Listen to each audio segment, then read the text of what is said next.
How's it going, everybody? Welcome. It has been a while since we have done TEW. I've been doing some streams, but yeah, I'd fallen quite behind on my writing of TEW. So this is the first, I think the first one almost 2 full months into 2025. The first time I've done this since like November, but I still remember pretty much everything I needed to do, and I've had a lot of different ideas, and I think I'll be able to put some of these to use and get going here. So we are May 2023. We are just a little over 3 weeks out, I believe 4 weeks out officially, from our biggest show of the year for IdolPro. That being Shining Stage 3rd Live. We've got some shows to do before that. We've also got a TV taping to do. So, yeah, we will get that taken care of. Yes, this was also something that I worked on in my off time, was a skin that I made. And I do need to repack, because I did like a 1.0 version of this, and then I tinkered with some stuff to make it a little bit nicer. So this is like the 1.1. I kind of need to pack this up and throw it in a zip file for people to download. But yeah, I'm kind of glad I got around to this, because this is definitely what I'd prefer over most of the things. I don't even remember what other skins I have. The steel gray, but that one still looks pretty bad too. It doesn't look as good. I don't know how some of the other skins have gone, but yeah, we'll get here. I've got a spot show that I'm doing here. We've got our TV tapings here in a few days. Just kind of get along here. Yeah, I ended up going around, especially when you look at like the roster pages and you look at the actual like character sheets. There were a lot of things that felt like they were overly complicated. Like, let me see here. Like when you look at workers, I tried to make it seem a little bit more simple. I mean, I like the flag part with that. The skills kind of made that look a little bit nicer. Popularity. The attributes is what I wanted to do, because these big boxes that they had here, I really hated the boxes. So I was able to eventually make it so, you know, so you end up having that instead, and it feels a little bit nicer, a little bit more minimalistic than the silly boxes that they had. So, all right, we're on the 2nd. There wasn't any mail, no mail. Was there anything here? Tension in the locker room between Walter and Priscilla Kelly. Taka Michinoku retiring. Great Sasuke retiring. Roman Reigns loaned to NXT. Suma Sakai leaving the business. Drake Maverick, Cameron Grimes. Bea Priestley. She should be given the chance to carry Stardom. Listen, I watched Stardom in 2019. She doesn't need a chance to carry Stardom. She kind of had that. I don't want to see her carry Stardom again. Seems like a perfectly nice person. I don't need her to carry Stardom again.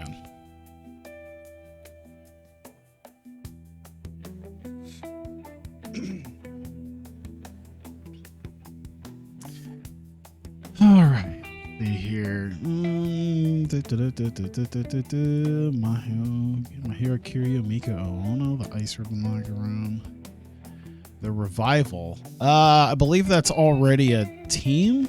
But this is a stable. Tai Hanma, Unagi, Rin Katakura, and Koki. Ha. Huh.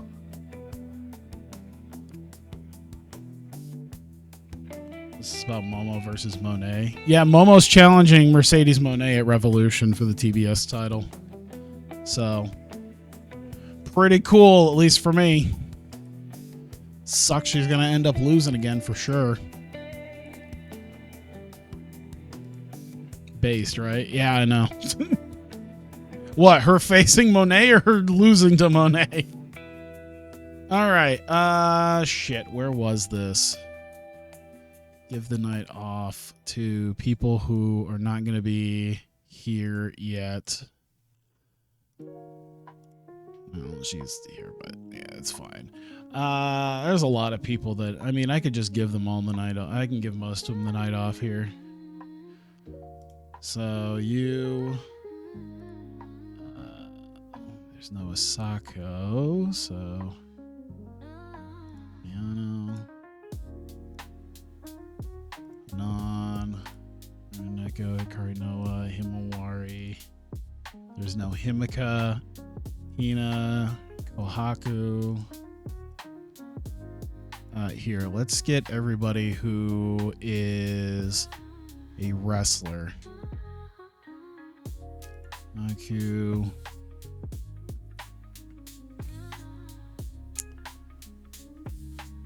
Let's see. We're wondering if Mercedes drops the title too in 2041. Oh my god. Don't need Lady C. Don't need Maria. We're going to now Ishikawa. So a lot of nights off.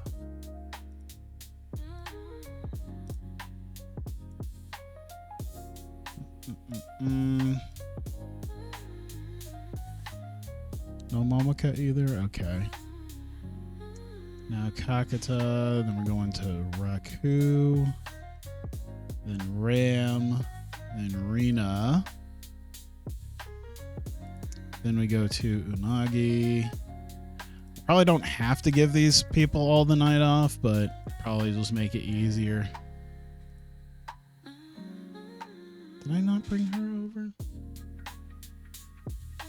Unagi and then Yuri. All right.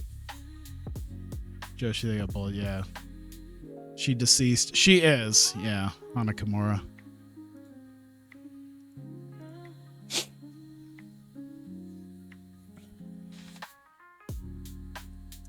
All right. Am I done? Yes, I guess I am done.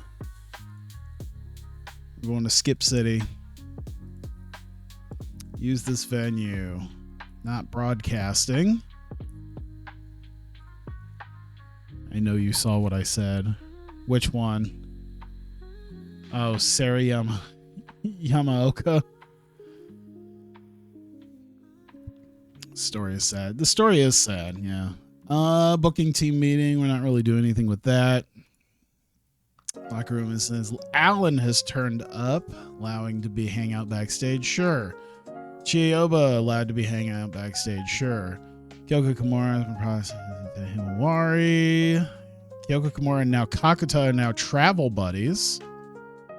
Ayumi Kirihara ran training drills. Now Kakuta and Rina have been spending a lot of time together. Rina started acting differently as a result. Oh, is now Kakuta taking over a mentorship role?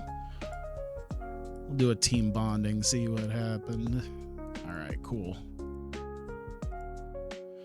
All right, so this is a spot show called Live Stage Lucky Lotto. Now, this is one of the ideas that I had in the time that I was kind of not doing much of anything, but I did have this idea of having a show where you advertise the participants of the show, but you randomize basically what the matches will actually be. So we just add it with an angle here. So we'll just, I think I didn't even put that in. So yeah. Did I? Oh, I took out Namba, didn't I? I took away Namba, didn't I? No, Namba's here. Okay. Well, I don't know if, let me do that. Okay, so I am able to utilize her. All right. So Namba open show. Oh, yeah, that's right, because I took away specifically the people who had wrestling roles. Let's see, with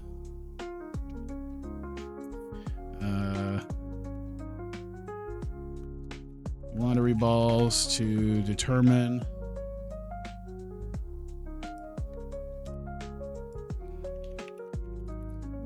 tonight's matches. All right. IRL random or random and kayfabe? This is going to be IRL random because it is a spot show. I don't really particularly care too much about like advancing storylines or anything. So we spend just the first like 5 minutes setting this all up. So yeah, a live angle, do that. Oops. Let's see. I think he means like, is it going to be kayfabe in the fact that I've already randomized it, quote unquote, and it's, or if I'm going to actually do it. So that's what I'm actually going to do here. I've got the nice, easy random picker here, and we're going to add the competitors. I've already got a nice little text deal here of the 16 competitors today. So we're going to do a 1-on-1, 2v2, 3v3, and then 2 more 1v1s. And we're going to see just what matches there are. So I figured this is something interesting, like I said. You advertise the 16 people to appear, and we figure out what matches we're going to have for the night. So I've got 2 winners. We'll make some extractions. And our first matchup will be Now Kakuta versus Hina. We'll just throw that in. I won't figure everything out with that immediately, but at least put that in there and we'll figure it out. All right, so let me see here. Let me redo the text. We'll take that out. I'll take out Now Kakuta's name. I'll take out Rina's name. We'll save that and reload it with the 14 people. We'll do 2v2. So number 1 and 2 versus number 3 and 4. And we will have Arisu Endo and Now Ishikawa versus Hikari Noah and Ram Kaicho. Interesting. So Arisu and Now versus Hikari and Ram. Arisu and Now versus Hikari and Ram. All right. So that's our tag match there. Let's see here. We'll drop that in there. Let's see. Arisu gone. Now Ishikawa gone. Hikari Noah and Ram Kaicho. Save that. Get rid of that. Re-add it with the 10 people. We'll now have a 3-on-3. So 1, 2, 3 versus 4, 5, 6. Whoops. I should probably redo that with 6 winners. Chie Koishikawa, Haruna Neko, and Ayano Irie, oh boy, versus Himawari, Yuri, and Unagi Sayaka. That's considering the storylines, that is quite the interesting draw, considering Chie Koishikawa is part of the team that is actively fighting against Haruna Neko and Ayano Irie's group.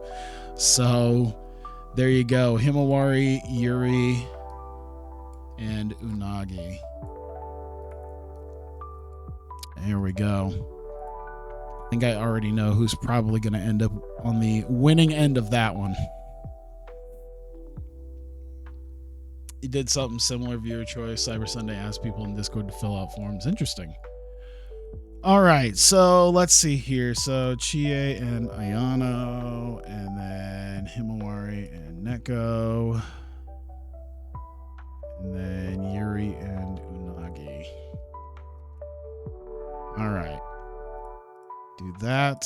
Re-add it with the 4. So now we just got 2 more 1-on-1s. And we extract that. Raku versus Hina.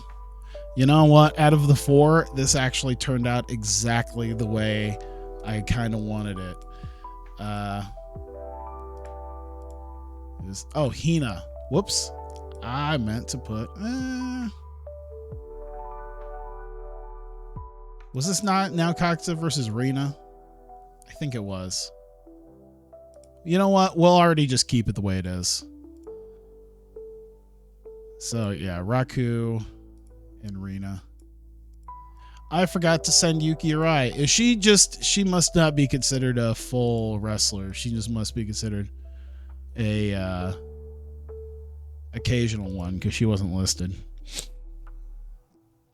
Taking the All-Star format for the NBA that happened this year. I didn't really pay too much attention to it. So our main event, Asahi versus Kohaku. Well, that's probably going to be our main event, just considering all the other matches we got. So let's see. Kari Kunoa, Ram Kaicho. That could probably go up here. Raku versus Rina is probably going to be our opener. And we'll move. Nah, we'll keep it like that. I think that's how we're gonna do that. All right, so Raku versus Rina. Let me close all this up because we have gotten our decided matches for the night. That's just gonna be like 7 minutes. Raku's gonna be the victor here. Open match, clean win, not much there. And then now Kakuta versus Hina. I think let's give now Kakuta the win, but we're gonna open match it and we're gonna tainted win it. Should it just be straight cheating? Could it be like a dirty flash pinfall? We'll just keep it to like basic cheating. And we'll make that like 9 minutes. All right, Chieko Ishikawa and Revelation. We'll go up to 11 on that, but we're going to have... Let's have Unagi get the win. And yeah, obviously, Ayano and Neko are going to leave Chie to hang out to dry on this. We'll keep it an open match, and I guess it's not really a tainted win because it's going to be... let's see here. I guess partner miscommunication is probably how we're going to do that.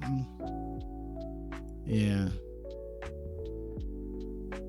I guess it's not really accidentally causing the teammate to be defeated, but yeah, Ayano and Neko, because I don't really see any other potential way. I guess we could do attack by Ayano and Neko. We'll see if they could. Will they allow this? Nope. I figured as much. So we'll just call it miscommunication. We'll just call it the miscommunication from Ayano and Neko.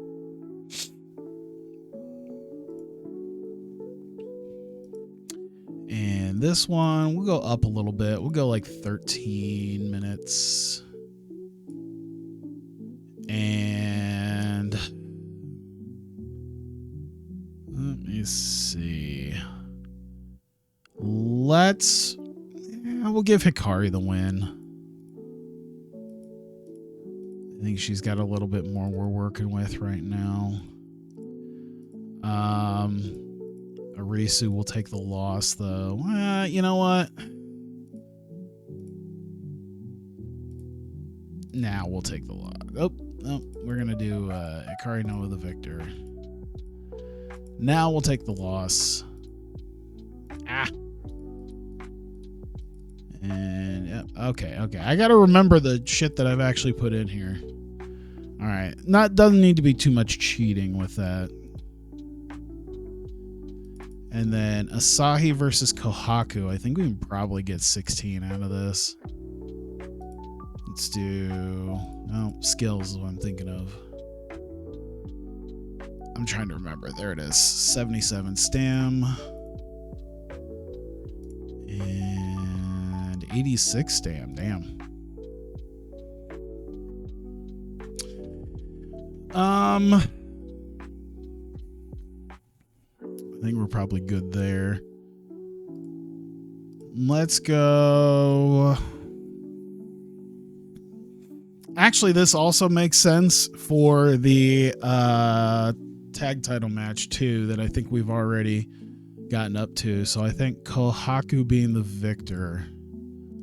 Open match. So they got 20 minutes if the match goes too long. It used to be 15, so I think I can do all out and we'll be okay. Not a tainted. I didn't mean to do tainted. I meant to do clean. Very competitive match between the two. We'll even go up to 17. Asahi putting in the length of this match. All right, so I think go all out for a great bout. Probably not the best thing. We'll go down to 16. There you go. All right.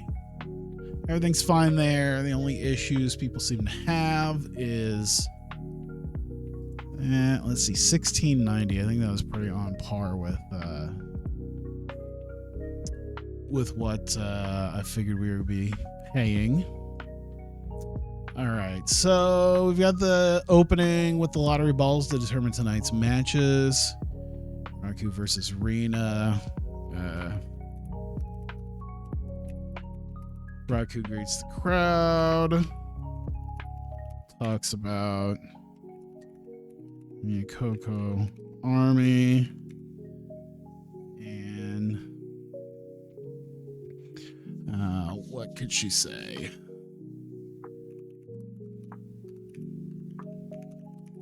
Considers joining them. How about that? Get just a couple minutes there in the ring and go live. Character development. She's about the only one there, so we do, the character development. Boom. Boom. Book the segment. All right. Now, we don't really have anything with Now and Hina, but we do have a whole thing with Chie and Revelation.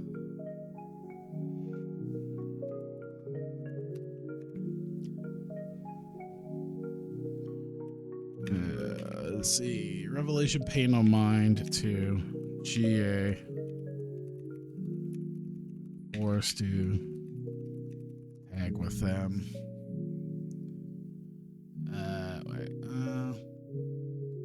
I'm trying to think how. Let me see here.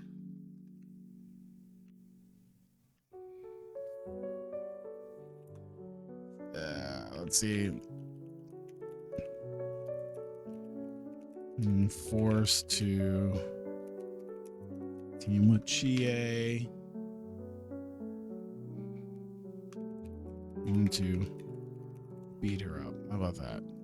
Just like 2 minutes on that. Doesn't need to be much of anything on that. Generic. So yeah, you get Ayano and Heart and Echo, who obviously aren't happy about Chie being with them. Blah blah blah. Throw that back there. Neko and Ayano leave. Chie Lang as Raku comes out to tend to her. Oop. And just a couple minutes on that. We'll do serious. Because yeah, it will be Raku, character development, and Chie selling an injury. There we go. Drop that in there.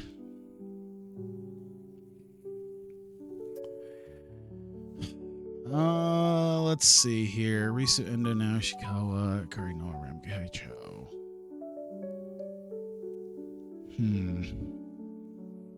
Trying to think about what I might want to say.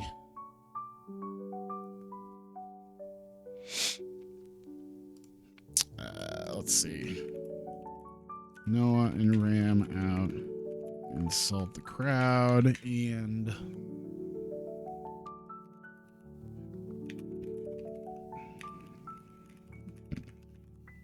one match. So just a couple minutes there. Character development, I guess. So yeah, just insulting them, insulting the crowd. That's all we really need. It's just them doing their thing there. Let's see. Players and fans didn't like this year's All-Star format, as they decided to do a format that was Chuck Check. Yeah, big team All-Stars. Yeah, I don't know. I mean, I've never really paid too much attention to the All-Star games anyway, because it's just no defense. There's no reason to really do much of anything, and they never really do anything. It's just kind of boring games. So it's always been whatever, and all the little skill stuff has been kind of silly. I don't know. It's been odd.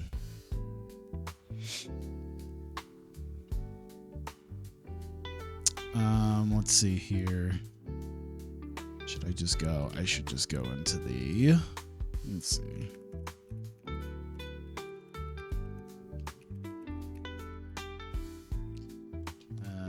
Pre-match. Stare down with tense handshake. Couple minutes there. Hype. Should it be considered dramatic acting? I don't know. Something that could use their charisma, but they don't really.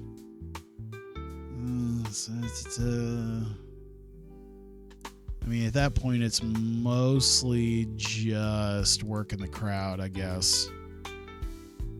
Because I think that's the one that works their. I think that's the one that pretty much just works on their charisma or microphone, whichever is higher. Yeah. Which I think character development is both. I think that's took the place of charisma and microphone and popularity. Yeah, I think it took the place of the entertainment angle or rating.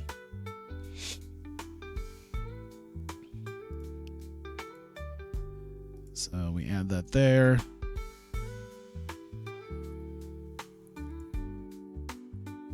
Let's see.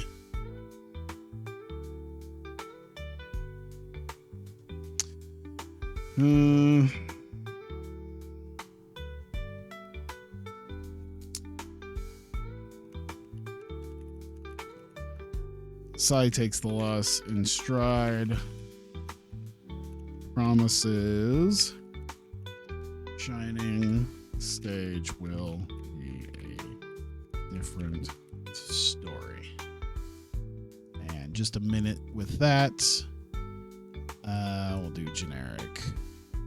So Asahi and Kohaku. Boom, boom. We do that, and then just the last couple minutes.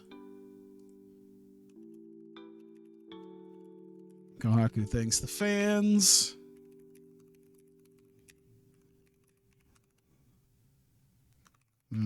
Celebrating her win. There you go. And just a generic. Send them on home. Boom, boom, boom. There you go. All right. And I think we're pretty much good on that. 85 minutes is good enough for me. I mean, it's a spot show, so an hour 25 ain't too bad. I'll take that. All right. Wasn't anything I was missing, really. I don't know why we didn't use Hinata. Whatever, I'm not going to worry about it too much. Doesn't seem to be affecting our road agents, so okay. All right. Okay, we are here for IdolPro's live stage Lucky Lotto. Now, we have been doing kind of these little pop-up and spot shows that have been just these kind of smaller shows, and I've decided that with some of them, especially like when we're in Tokyo and we're going to have, a fair amount of people, we can do something with that. We can make some sort of theme night every once in a while. And so this one is Lucky Lotto, which basically we take 16 members of our roster, generally ones who aren't getting paid too much. We take 16 members of our roster, we advertise them ahead of time, but we don't advertise any of the matches because we don't have any of the matches until we randomize it. Now, on the actual earlier here on the stream, for anyone who watches just this part on YouTube, we did actual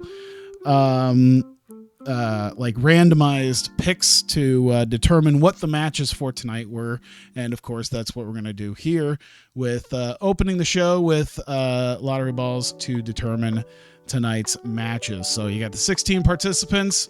You got 3 1v1 matches, a 2v2 tag match, and a 3v3 6-person match. So we've got quite a bit going on here with that. And we've got that all set up. And we get our 5 matches for the night. We start out with our first match, Raku versus Rina. Decent reaction from the crowd. Subpar wrestling, just over 7 minutes. A brainstorm chop was enough to do it, and Raku was successful in her match today.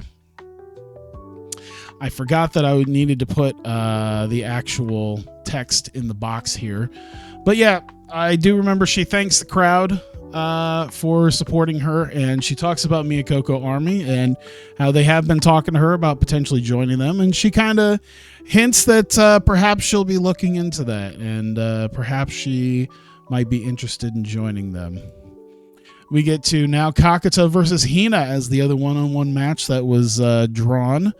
Decent match here, 8.5 minutes. Now Kakuta having to do some cheating here against Hina, grabs a handful of tights on a roll-up, but does get the win. And now Kakuta successful in her match tonight. We get to our next match. Ayano Irie, Chie Koishikawa, and Haruna Neko have been drawn as teammates for this next match. And of course, the 2 members of Revelation teaming up with the 1 member here of Miyakoko Army. Not very good. It doesn't bode very well for them and their ability to team up. Now, 2 of them are an actual team, but, you know, they have the albatross of someone that they've been fighting actively over the last couple of months. So obviously they're not very happy about that. But they are facing the team of Himawari, Yuri, and Unagi Sayaka. Decent enough match. And it was put in as cheating, but mostly it was Chie doing what she could to fight off the other team, and then eventually Neko and Ayano just sort of leave her to try to fend for herself against the other 3, and that allowed Unagi to submit Chie and get the win for herself, Himawari, and Yuri in just over 11 minutes. And poor Himawari is just so much worse than everyone, including Chie. Jesus. With that, they leave Chie laying on the ground. It looked like they were maybe going to start stomping on him again, but do not. And this has Raku coming out, very concerned at Chie's status, and kind of tend to her as the members of Revelation just sort of leave her in the middle of the ring. And we get to Hikari Noa and Ram Kaicho coming out before their match. They insult the crowd. They insult the team that they have to face, and just general heel tactics and heel shenanigans leading up to their match against Arisu Endo and Nao Ishikawa. Decent match there. Went just over 13 minutes. But eventually, Hikari Noa got the better of Nao Ishikawa, hit the Cobra Twist, and that was it. And Hikari and Ram getting a solid win here. Ooh, doing pretty good. Nao Ishikawa really off her game. AWG don't have no work rate.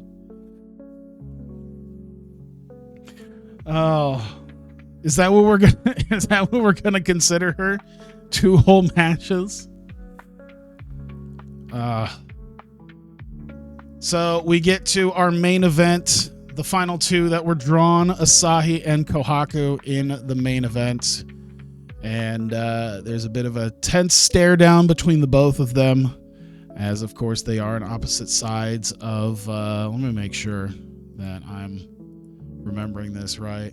Yeah, they are on opposite sides of the Twin Spirit title match coming up at Shining Stage in just under 4 weeks. So the roll of the dice really helped out in our favor for this. So it works out quite well for this main event. They do have a shake of hands for the sportsmanship of it, but we do get our main event, Asahi versus Kohaku. Good heat, decent wrestling.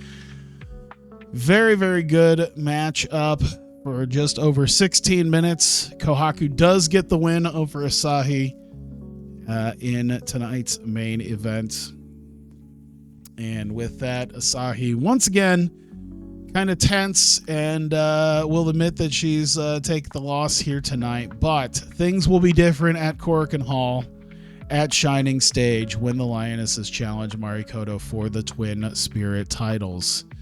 And with that, Kohaku thanks the crowd and sends them home celebrating her win, and that will be the end of the first ever live stage Lucky Lotto. Now this is probably going to be one of those things that we do that didn't do much of anything.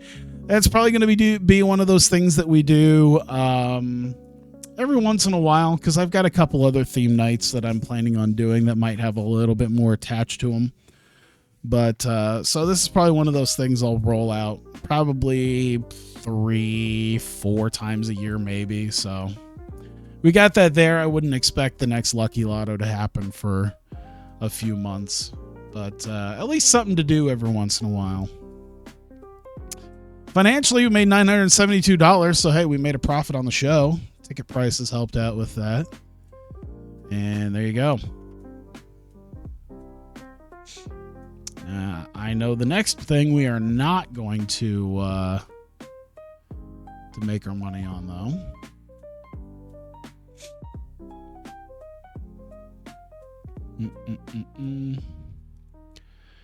All right. Oh, someone wants more money. Oh my God. Woman, $160, 120.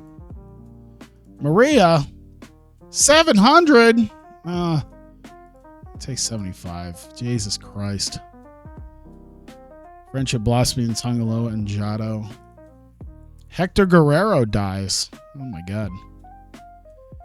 New team and actress girls, Arisa Nakajima and Sina Shiori. That's an interesting one. Crazy Mary Dobson, maternity leave.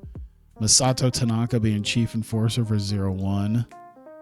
Sakura Hirota gaining power as a locker room leader in Marvelous. Suzuki gaining power as a locker room leader in Gleet. Oh, shit. Hector Guerrero, I forget his exact relation. Yeah, he ended up being the gobbledygooker originally, but like he's okay, yeah. Brother to the late Eddie Guerrero, uncle to Chavo Jr. Yeah, he was big in Mexico, obviously. And was it Hector that was part of the Spanish announced team in TNA, or was that somebody else? I can't remember.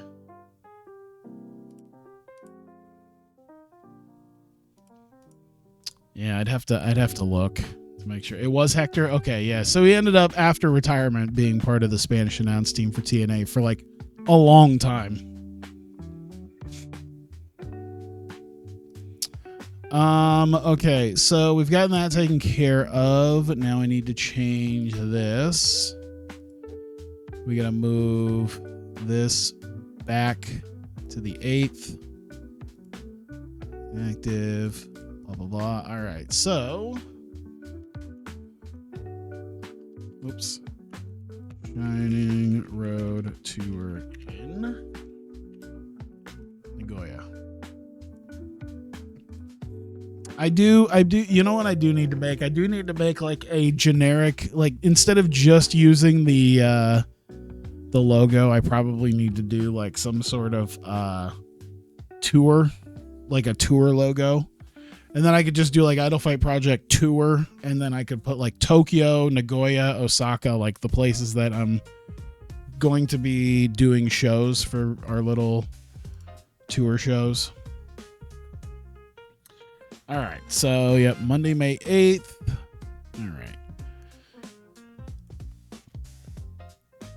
All right, so we've got that taken care of. 4 days there, and then we've got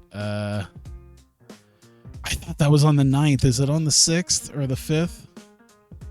I thought it was later. I thought it was after the second one. Well, okay. I guess we're doing our Vertigo tapings first. Man, I've got some great stuff that I've been wanting to do, and then it's so pricey to run this because so many people cost a lot of money in Vertigo. It's ridiculous. Let's see here. Retirement for Shelton Benjamin to retire. Oh no. I don't think that happened in my pre-book run. That sucks. Evil Championship win. Oh, Evil won the never open weight. Oh, well, that's whatever. MLW morale issues. That sounds about right. Rich Buccini. New seedling locker room leader, Bull Nakano. That makes sense. Mark Sterling leaving the business. Oh, ROH have increased their production. Tony Schiavone's left the wrestling business. Rich Buccini. I forget exactly who Rich Buccini is. I should probably say. Oh, Rich Brennan. Oh, okay. He's a commentator. I assume that's what he's doing. Was he a commentator? Was Rich Brennan a commentator, or was he just a backstage guy? I forget. Was he like? I think he was a play-by-play guy. NXT desk. Oh my God. How long ago was Rich Brennan at the NXT desk? That was legitimately like I think 2015, 2016 maybe. We're talking 10 years ago, I think, when Rich Brennan was on the NXT desk. Since Ricky Saints has gone, signed Mad Dog Conley. Ricky's not gone yet. At least not here. Things could change. Give the night off. Yeah, we're not utilizing him right now. Doing anything with Nakamura? You know what? I'll make Nakamura come here just so he can prove to me whether or not he's able to show up not high. Broadlands Arena, 360 fans. Seems about right. Booking team meeting. Not really doing anything with that yet. Locker room incidents. Jordan Cage requests to be allowed to hang out backstage. Yeah, sure, why not? Effie lifted the locker room when he organized and won a video game tournament. Alex Shelley ran pre-show training drills, basic and safety. There we go. Address the locker room. Yeah, all right, we'll see. Oh, it did more harm than good, honestly. Nakamura, new tensions between me and Nakamura. And Nakamura and Tankman and Joe and Nakamura. I feel like this Shinsuke Nakamura guy might not be worth the money. I don't know. I feel like Nakamura is being more of a pain in the ass than he's worth. Is there something that, let me look at his like easily marketable, easy to do business with, painkiller abuser. But yeah, relaxed, slow and steady. Like realistically, he should be great. He should be a relaxed personality type as a positive impact. The fuck? Titus Alexander is also good too. I wish I could say I've seen a lot of Titus Alexander, but I'll admit I don't watch I don't watch all those matches when I watch a Marvelous show. So unless he's specifically like when he teamed with Mio, then I watch those matches. But if they compartmentalize them into all dudes matches like they've been doing, yeah, it's that makes it easier to get done the Marvelous show quicker because I'm not gonna deal with that shit. All right, let's see here. What was that? 1 minute, and that was outside broadcast. That was a video that was pre-taped. Character development, I guess.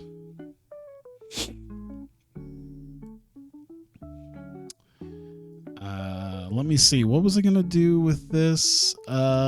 Because generally I gotta pay them if I even use them as subject of a video. So I think I gotta take somebody who won. Let's do Tyray as the subject of the video.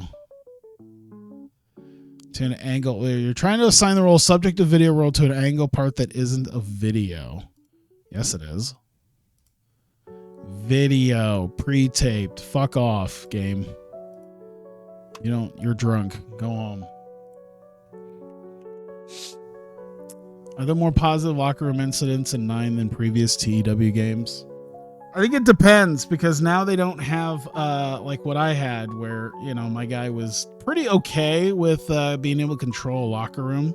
It feels like there are more positive incidents than negative, but I think it all just depends on the type of locker room that you have. I don't have a lot of negative influences around, but which apparently the game doesn't seem to like, because it'll just take people who are positive influences and make them negative influences. They just don't give a shit.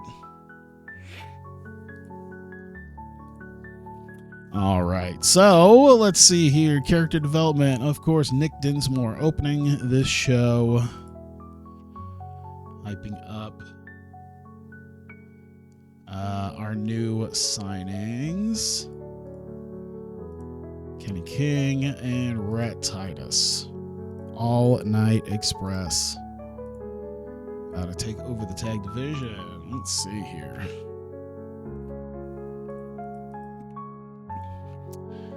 We get 2 minutes for our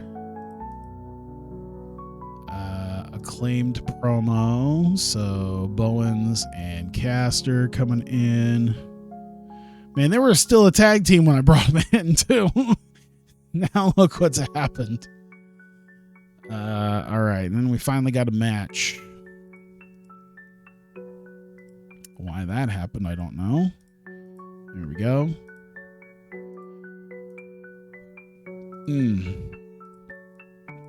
So Neon Ninja is the acclaimed. 11 minutes total. Looking at Bowens. No, I'm sorry, not Bowens. Actually, it doesn't really matter which one of them end up losing to me. Let's see. Open match, clean win. There you go. Ninja's getting the win. Throw that in. Casanova. 2 minutes. What is this? Like a backstage promo? I think it is. Backstage, angle, live, generic. Well, character development, I guess. A custom wrestler of yourself. I mean, you need an avatar of. You just need an avatar of someone to run it, so I just have a faceless person, because I'm not going to put myself in the game as a character. So yeah, I just have Vertigo owner and IdolPro owner, so that we have at least a person who is, because you have to have an avatar of someone in charge, so I just made it a faceless person. Let's see here. We need Christian Casanova. Actually, he's just cutting a promo. Let's just do promo. There you go.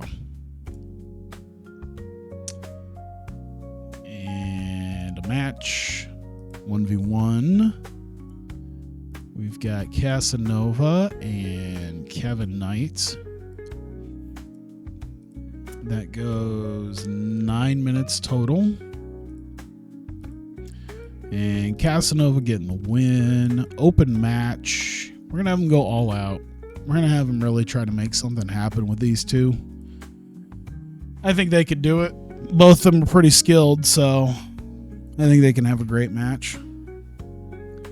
2 minutes. Pre-tape. Okay, so this is outside broadcast. We'll do outside broadcast video. Pre-tape. No, we'll do backstage. Generic. And So the way I guess I'm going to do this is Cyrus Fees bringing us segment host, showing us the video, and then Cardona just is considered a non-speaking appearance. This is the best way I can think of because they unfortunately don't have a way, and I mentioned it, I think the last time I streamed this, they don't really have a way in this game to simulate the idea of like a post show. Like if I did a videotape promo after like the big show that we had and we decided to air it on TV, I already paid him for the appearance because he's already backstage just cutting a promo about the match that he just had. I don't want to have to pay him again just to show a pre-tape of what he already had said. So this is the best I can do as far as like a pre-tape promo, and we're still technically, he's not even going to be judged on pre-tape promo. So I just got to hope that my play-by-play guy is good enough to kind of carry that. But yeah, it's a shame that even in a pre-tape, even with like pre-tape, we still have to pay them for their appearance. So that sucks. Thought of signing Zarya to IdolPro. I don't know. When the pre-tape stuff was announced, I was just like, yeah, I was really hoping that they were gonna, especially when 9, they did a lot with the taping, and a lot of the new updates also dealt with the taping, like when you do multiple show tapings. But I feel like it's just not quite enough. I feel like there's still more they can do it. And yeah, once again, the whole thing that a lot of indie companies do that, where they'll have the talent cut promos, after the show or after their match during the show, and then throw it up on YouTube. Well, in this case, we're putting it as part of the show as well. Unfortunately, can't really do it any decent way that allows us to not have to pay him an extra $500 just to cut a promo that he already technically cut.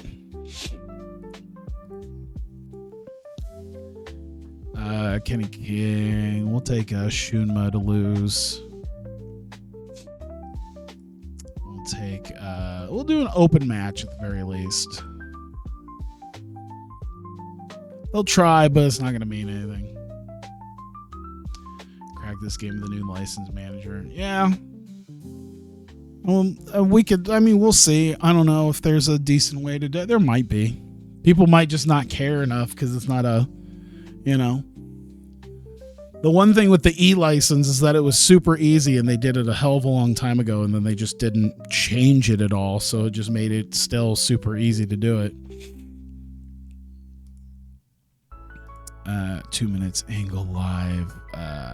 Character development. Kenny King. Rhett Titus. And to do that.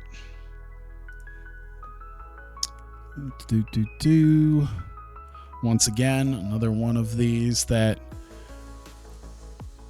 I can't make them the subject of a video without also having to pay them, so it's whatever. But we'll hype, I guess. So Cyrus Fees, getting a promo. Mojo. Oh, actually no, segment host. Samoa Joe and Cyrus Fees hyping up Mike Bailey, who is off screen because he's not going to be here yet. Yeah, some of the anti-TEW people say the interest is so down. It's the reason for no crack. You pay for doing this, still one guy. Yeah, and I do that as well because like the number of hours I put into this game is at least worth it because I know I'm going to put a shitload of hours in. Obviously, I'm not able to like keep track of it, but I know based on TEW 2020, I think it was over 300 hours of this that I streamed, and that's streamed, which means it's probably 10 times that I spent outside of my streams on this, at least. So I probably clocked in like 2,000 to 3,000 hours over the course of 4 years with 2020, and I've clocked in probably at least a couple 100 hours at this point with 9. So it makes sense. But yeah, there were a lot of people who have talked about that, because people have said, hey, why isn't there what type of mods, blah blah blah. And I've seen a lot of people who have talked about it. They're like, oh, people aren't interested in this TEW, so there's not a lot of mods for it. And I don't really know either way how accurate that is. I don't know what the hype around 9 is compared to 20. I've seen people just kind of be like, well, actually it's this, or it's not as bad, or it's worse than 2020, or I'm just going back to 2016. There's a whole lot of different things. Let's see. Taylor Wyndham, open match. Tainted, outside interference. Effie from Heath. There we go. And then Angle.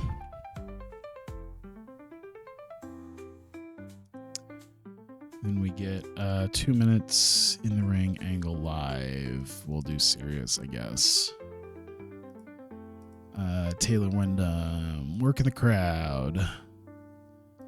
Joe Hennig, working the crowd. Heath, working the crowd. Effie, selling an injury. There you go. 60 minutes. That is it. Cool. That is our show. Should be good. $6,700 on one TV taping. I can't be doing this again. I cannot be spending this much money again. I really gotta do better at this budgeting thing. Holy shit, is there a lot of expensive people. I'm not gonna be able to use like half my people. That might just be a good enough reason to get rid of Nakamura to begin with. Like, you're probably not gonna be too worth it. So why don't I not pay $2,000 to you? We're gonna be back to borrowing money off of my other companies. One promotion borrowing from the other. That's what's going to end up happening here. I haven't really drank my water in a second. Let me have my water real quick.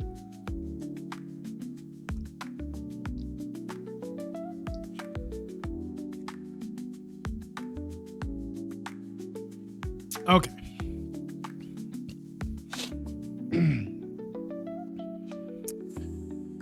All right, we are here for Vertigo Attack episode 65.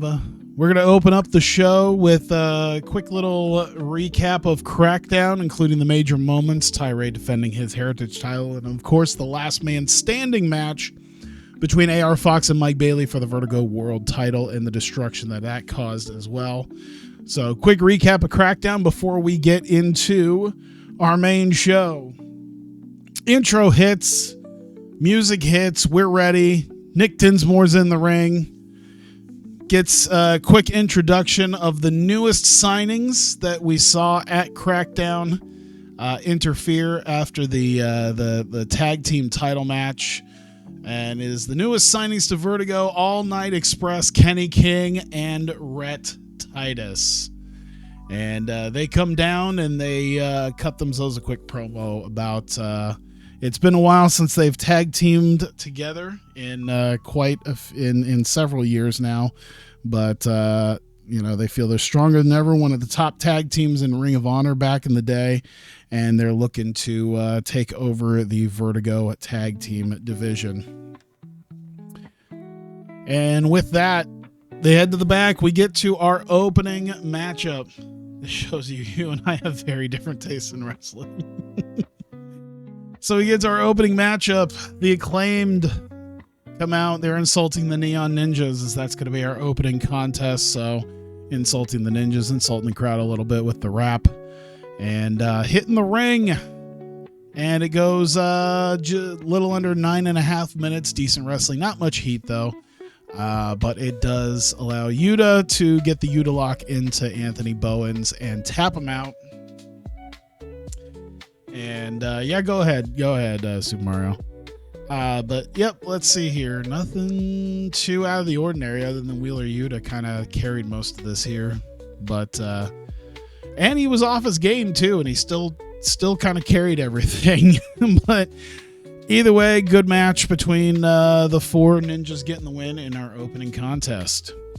Christian Casanova is backstage before his match coming up, and talks about his loss last week to Alex Shelley in the main event, and he's looking to bounce back from that, get back to where he wants to be, which is hopefully in title contention, and get the momentum moving again. He's hoping to start that tonight against Kevin Knight, and that's what we get to our next match. Decent wrestling, but didn't have much heat.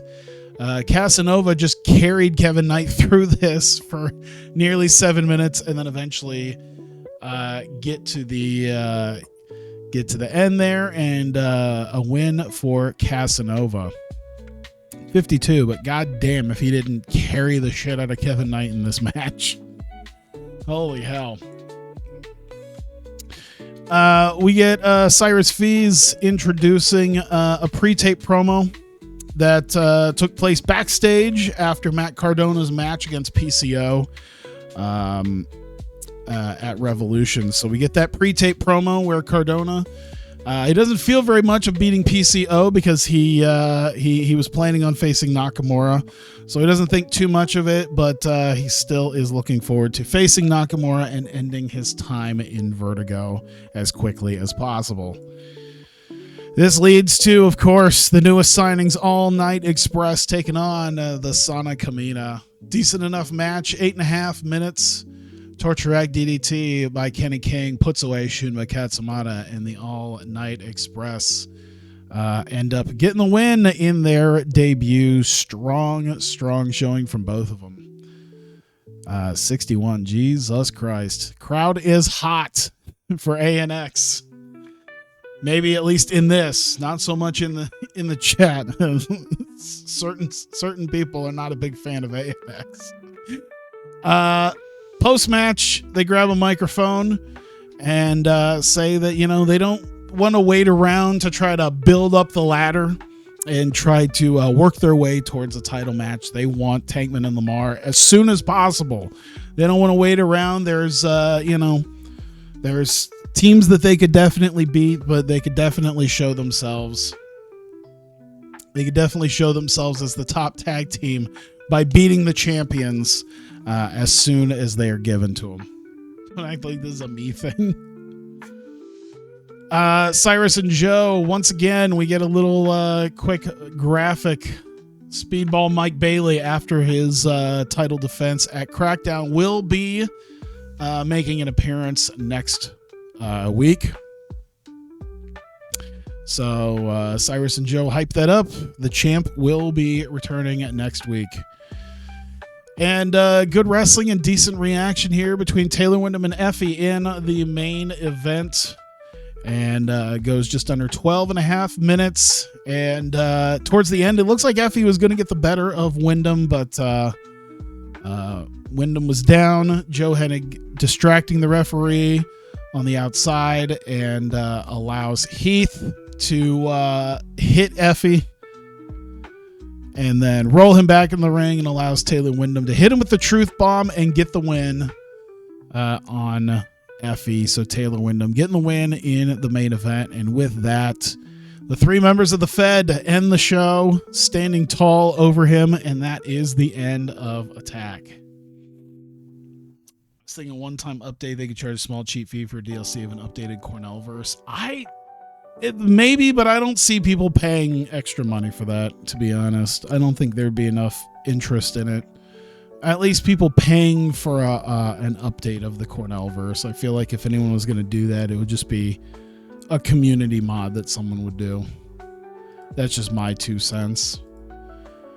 I don't think there'd be enough. I think there's barely enough interest as it is on just the normal game. There'd be even less interest in a non-real world aspect to it. If you were to ask an ROH fan what their favorite teams are, Briscoes, Red Dragon, Wolves, Steen and Generico, Punk and Cabana, Age of the Fall, Aries is Strong, KOW, World's Greatest Tag Team. Well, yeah, of course they're not going to say ANX. Like, okay, when you start adding in some of those people, sure. I mean, yeah, obviously the Briscoes and Red Dragon and the Wolves and Steen and Generico and Second City Saints, which I think Second City Saints were pretty much done pretty quickly. Age of the Fall, of course, Aries and Strong. I don't remember Aries and Strong as much. I remember Richards and Strong. But then again, that was pre-American Wolves, too. KOW. People still ask for KOW. They still want Kings of Wrestling, especially now that they know that Chris Hero is hanging around backstage trying to keep fights from breaking out and failing. TEW 2020 is on the code of... Yeah. Yeah, maybe. I don't know. Let's see. Flip Forever. Neo Body Guys. I mean, yeah, I'm not sitting here pretending like ANX are like the best tag team, but I'll take it. For a low-level promotion, I'm not going to get Cesaro and Hero. I'm not going to be able to sign Punk and Cabana, or I could probably get the Wolves. I don't know. Davies pretty flaky.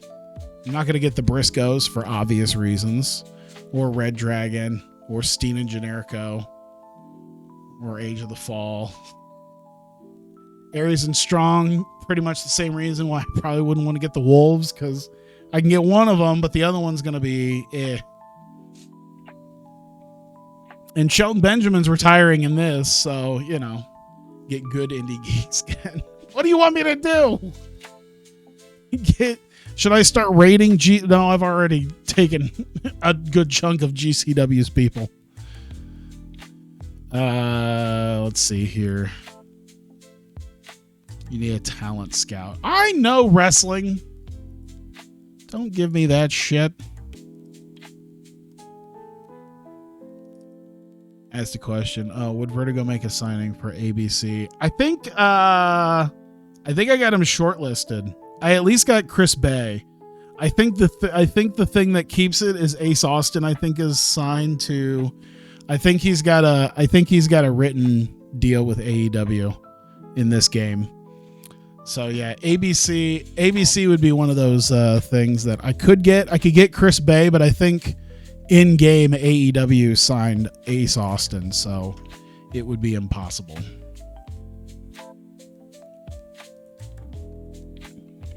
At least anytime soon. Generic. Let's see here.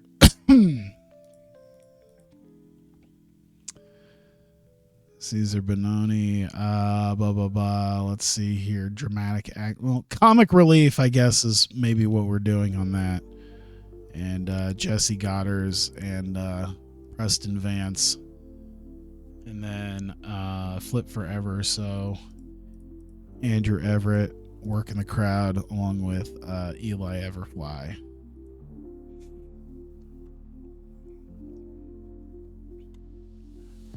Here we go. Caesar Bononi in a comedy angle. He's not going to do well at it. Okay. Can we do dramatic acting then? Would that work better? All right. Hello. How's it going?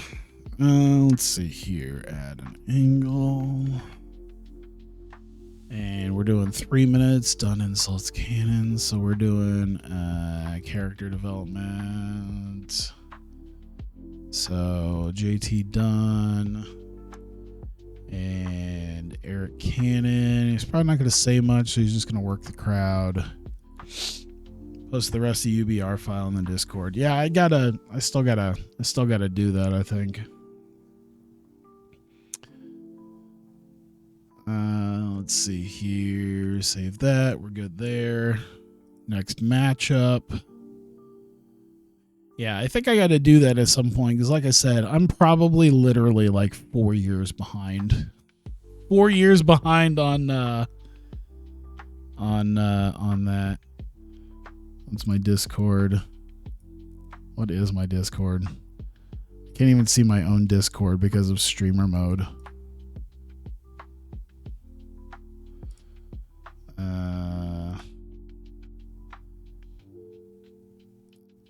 Can I disable that? Oh my god. Oh my god, it's such a pain in my ass right now. I can't.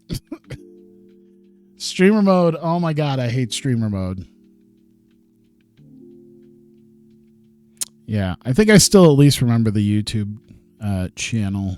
And I think that had the Discord invite. Where was I at? JT Dunn, Eric Cannon. That's right. What was the chat called you said you used for Twitch? Oh, this one? Chatty. Let's see. JT Dunn, Eric Cannon. And we're doing 9 minutes on that. Done to be the victor. Open match, tainted win. There you go. All right.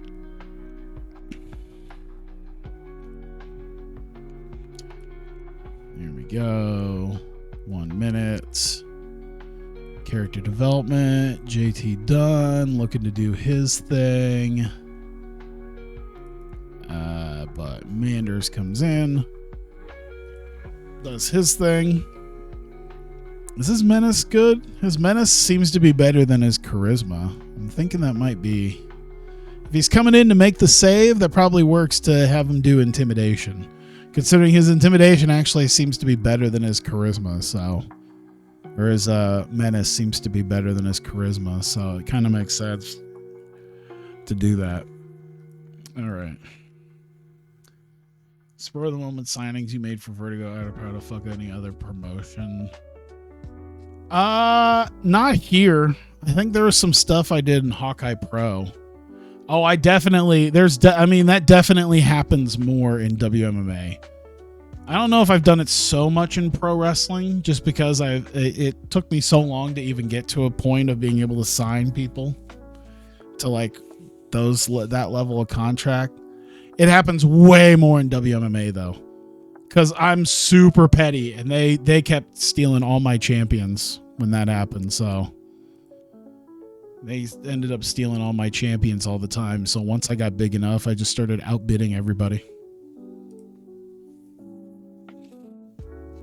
Burnt out again, archive all this spare hard drive. Ain't gonna have the files from the internet this time. UBR wiped their Patreon and everything again. If you didn't see, I did not. Let's see, Speedball. So it's just Mike Bailey cutting a promo or doing character development because it also has this. We'll have do a cutting promo. What's his microphone skills? It can't be great. Yeah. His acting skills is actually better than his microphone skills. Let's see here. $2 monthly, raised it to $8. Jesus. WMA is basically a game of the competition. The AI is better than TEW. You can make it a lot more. You can make them a lot more aggressive. I don't know if it's necessarily better, but they'll at least try a lot harder if you're trying to sign people.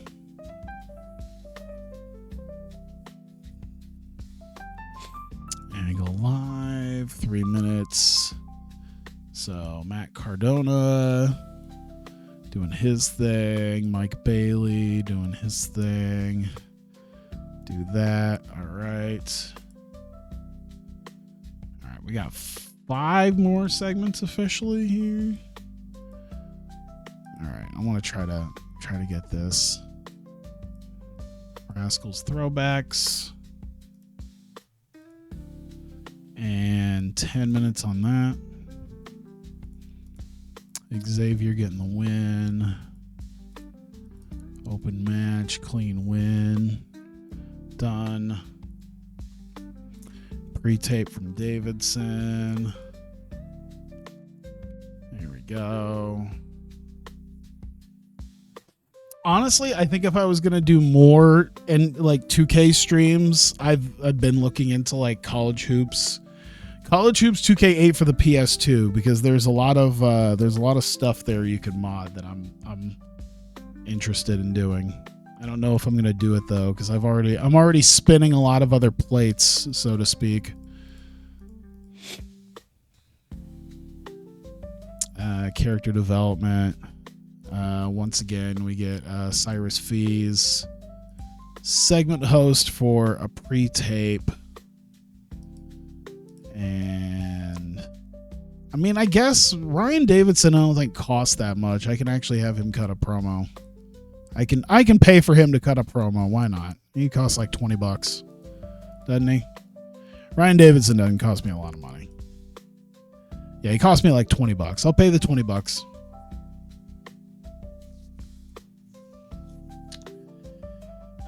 You got a bot. Oh God, I got 2 different bots. Jesus Christ. Archaeological Eternity is one thing. Oop, there we go. Gruesome Terrorist is quite the name. That's an odd one. Let's see here. NBA 2K14 vids going viral. Yeah, I'd have to I don't know, yeah. I'd have to look into it. Oh, why does my nose itch so much? I think it's just because of how dry it is. It's dry, it's cold, it's finally going to get warmer. I cannot wait.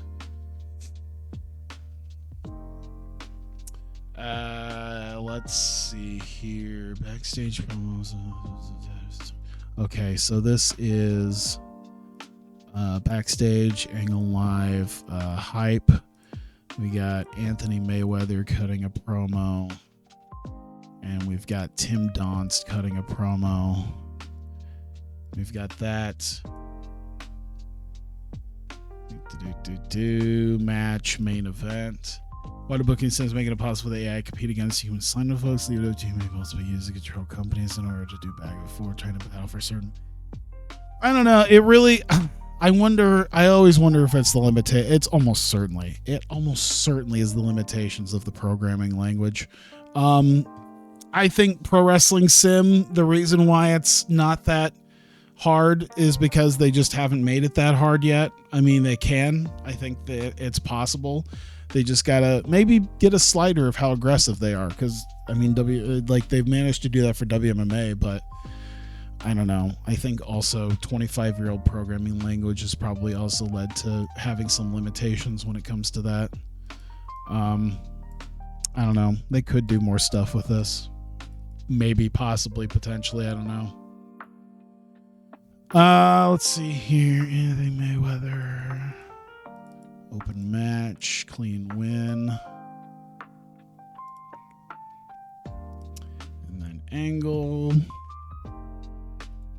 Bring that over. Oh my God. Why don't... The mouse is just having a fit. All right. One Angle Live. Tease. And that would be Cyrus Fees as the segment host, as well as Samoa Joe. And we're hyping up Matt Cardona, who's off screen, and Alex Shelley, who's off screen. Don't die on me. This fucking mouse sometimes, man. There we go. 60 minutes. We're good. 60 minutes, 12 segments. We're out of here. May not be a priority for PWS dev. Yeah, I mean, at that point, yeah, it's... Realistically, it's kind of like Maximum Football, where they have all these different things they want to do, where it's like, we want to add this to the game, we want to add this to the game. It's like, how about you make a strong base game first? Like, they're talking so much, like Maximum Football's talking so much about like franchise mode, because they're planning on adding franchise mode by like the summer, and it's like, you guys just finally put option plays and play action plays in this game. I think you need to like try to get the basics of a video game figured out first. But what do I know? I mean, I guess they can put the franchise mode in, and then after that, who knows? What's going on with the NBA 2K? Oh no, I don't really pay attention to any of the seasons, to be honest, just because I don't do like any of the online shit. I bought 2K25 just to do my league. I gotta be honest. I bought it pretty much strictly to do not my league. That's not my NBA. It's pretty much just strictly my NBA. Max Football feels like they're focusing on being single player. They probably should. I mean, they did just add in like private exhibition, online exhibition matches. Play UFC Undisputed. Which one? I'd probably do the third one. I don't think I ever played Undisputed 3, and I've heard a lot of people talking about how great it is.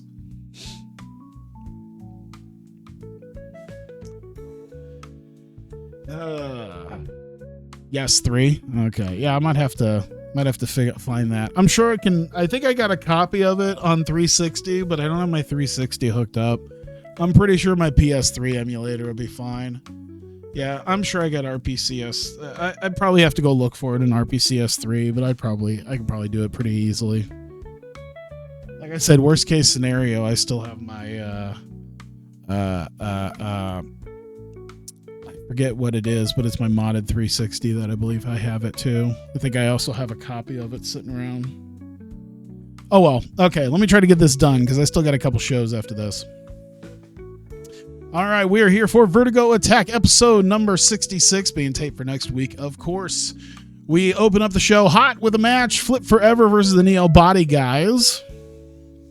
Goes 8.5 minutes. Andrew Everett ends up getting a surprise win over the Neo Body Guys with a 450.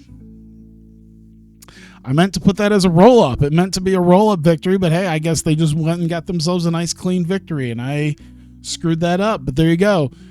Neo Body Guys are in shock at the loss of this, and Flip Forever slide out of the ring as they're not going to hang around when Caesar hits the ring and Preston gets in. And, of course, the Neo Body Guys not very happy about the loss, but there you go. Nice little win for Flip Forever. We get to our next match, JT Dunn, who was successful against one called Manders, although albeit with quite a bit of cheating to get his win at Crackdown. Has a match against Eric Cannon, insults him, and mentions his win against one called Manders and the corn belt redneck that he took out, and it looks like he's got to take care of another drunken redneck, unskilled alcoholic redneck in Eric Cannon tonight. And goes back and forth, and Eric Cannon, the veteran, looked like he was going to possibly get the win, but once again, some more cheating by Dunn, and 7.5 minutes ends up getting the win. And there you go, JT Dunn successful.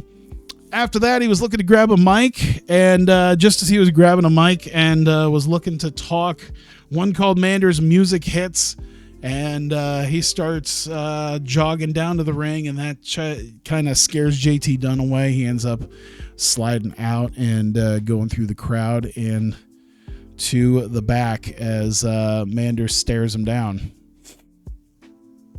We get the appearance of the Vertigo World Champion Speedball Mike Bailey. He's still banged up. It's been only a couple weeks since his last man standing match. He went through hell and back with AR Fox. He thanks the crowd for the support to allow him to fight to still be the champion.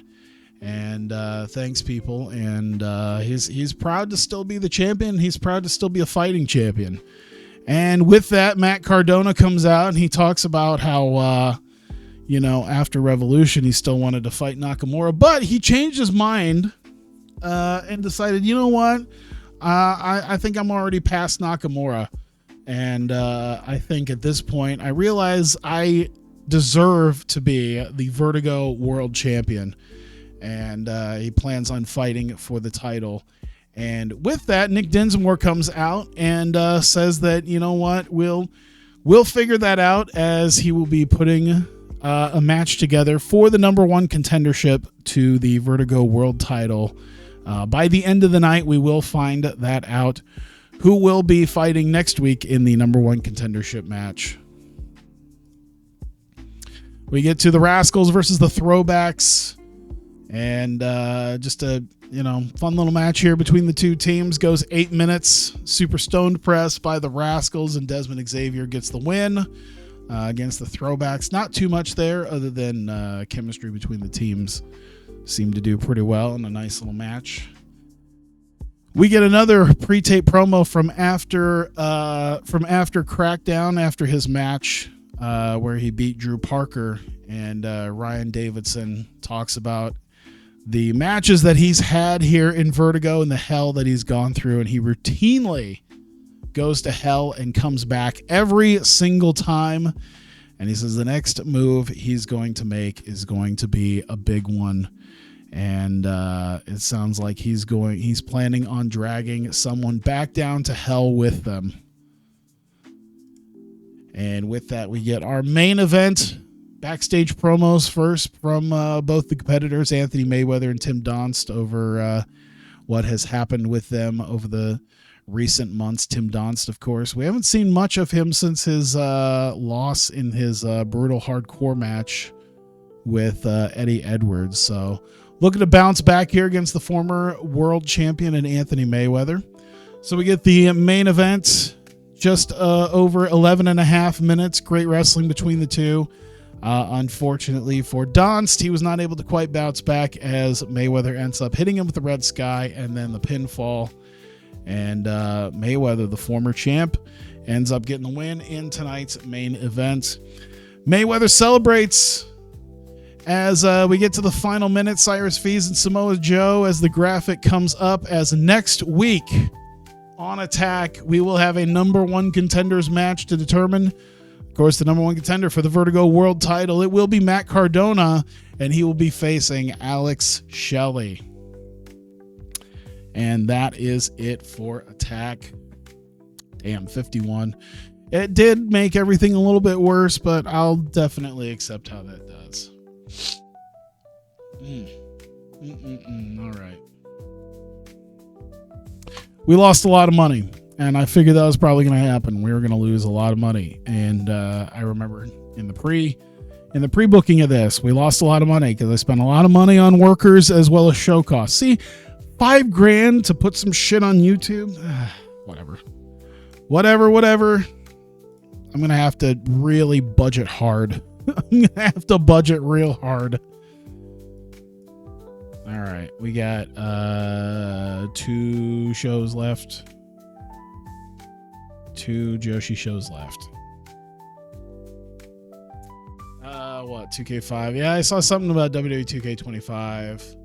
Split on last gen and next gen. Yeah, I'm not planning on. I was looking at a lot of that, and then I realized they were going to do the last gen stuff for PC, and I thought that they were past that with NBA, but I guess not. So I guess I'm not going to get WWE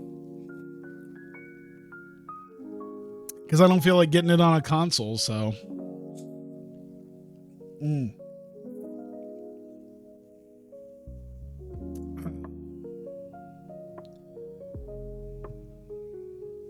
There we go. Games should embrace modding. Those are the most hardcore fans. You know, one of the things I don't like, though, is the fact that the WWE 2K is they've done a really iffy job of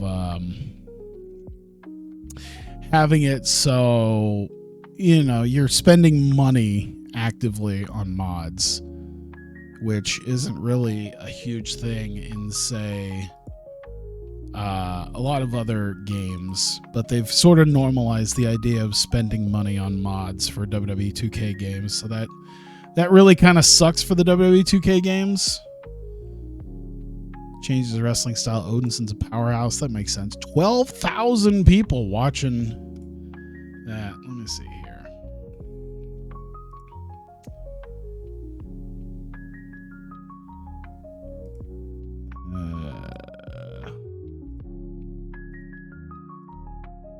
Can I check my...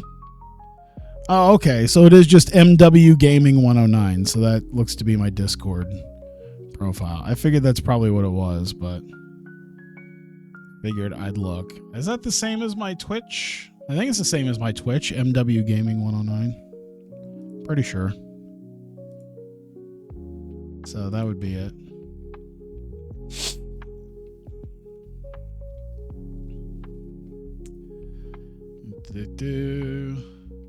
How good is Rampage in your game? I think I changed Rampage to Collision because Collision didn't exist with the database that I had because it was based on stuff before Collision. So I think I changed Rampage, or no, I think I changed Dark to Collision. I don't know if I think I might have taken Elevation and Rampage out. I can't remember. Nick Jackson takes leadership role within Strong Hearts. I forget that they still technically had Strong Hearts just stay forever in this version of AEW. Retirement for Ron Simmons. Golden Week, Stardom. Why is it using that Stardom stuff? Joe Gacy bones with Paxo. Joe Gacy's not signed to WWE in this, is he? No, he wasn't signed to WWE yet. In, 2020? When this technically started?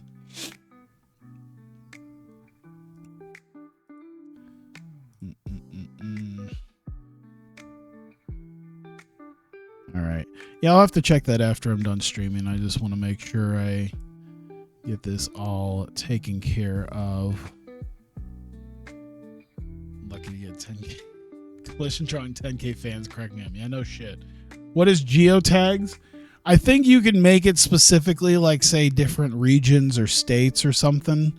It's a whole thing to try to make it feel more localized when you do like smaller promotions. And that part I do like. It's just I haven't dealt with it because it's very, very involved.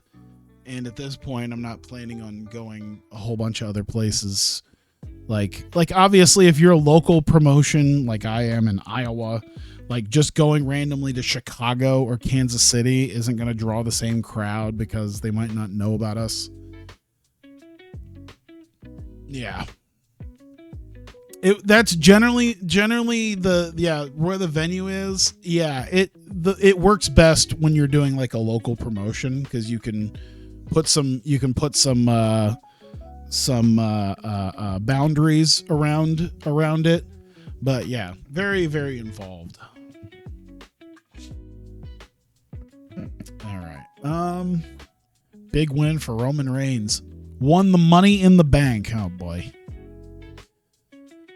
Anything else? Drake Maverick and Bea Priestley.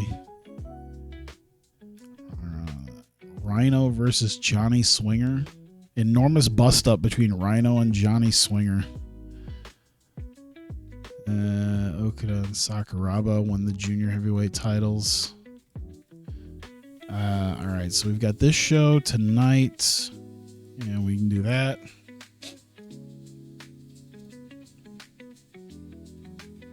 All right, so once again, not yet.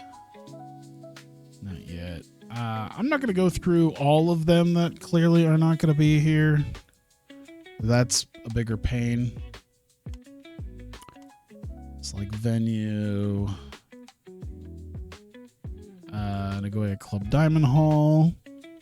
86 fans, which I believe is more than last time. Once again, I didn't really care too much about the first show, just that we were building it up over the course of it. Yeah, you haven't selected anything. Yep. Booking team meeting. Nothing really going on there. I'm not going to use it on a spot show. Locker room incidents. Drills. Arisa Endo bought pizza for the locker room. Hikari Noa and Ruaka have been hanging out a lot recently. All right. I won't address the locker room this time. I don't give a shit. All right. Let's see here. Here's that. Boom, boom. 4 minutes. Angle live. Generic. Sairi Namba. Unagi Sayaka. There we go. Opening match. I wonder how quickly I can get through this. Unagi Sayaka. Himawari. 11 minutes. With that, Unagi. We'll do open match. We'll give Himawari the ability to get some decent offense in. I get certain texts that have the AI book really bad cards, like they'll be forgetting to schedule the men's and women's rumbles. I mean, I think that mostly just depends on the mod makers. I think usually you could put that in there. Lots of different event types of scheduling. Yeah, I guess that would probably be like tour shows, but yeah, I don't really mind. I can just give it its own little event thing. Yeah, that would be nice, but I'm not gonna hold my breath. Let's see. Unagi once again cutting a promo, doing her thing there. Next match. I mean, we're picking up some cheap people for this.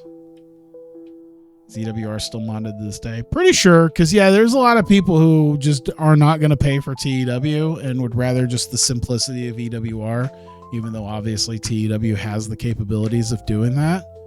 Yeah, a lot of people just want the simplicity of it. Mess up some coding. Yeah, that makes sense. Yeah, once again, 26-year-old. 20, it might be 28 by this point. It's over 25-year-old code, which, you know, I can make the skin look nice, but, you know, it's going to end up showing its age.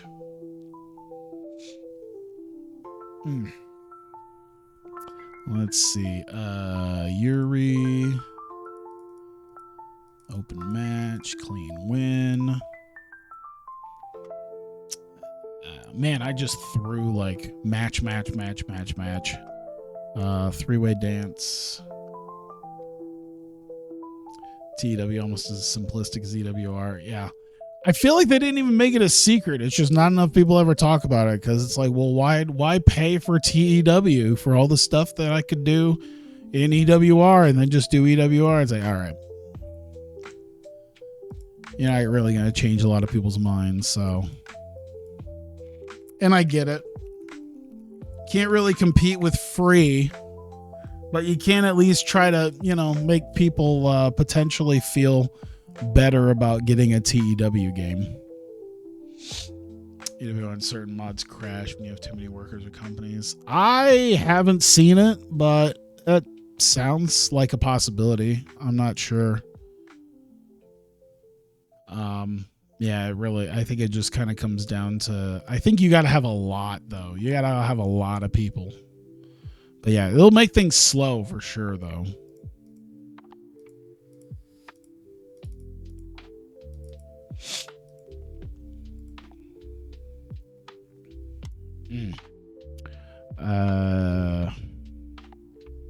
Oops.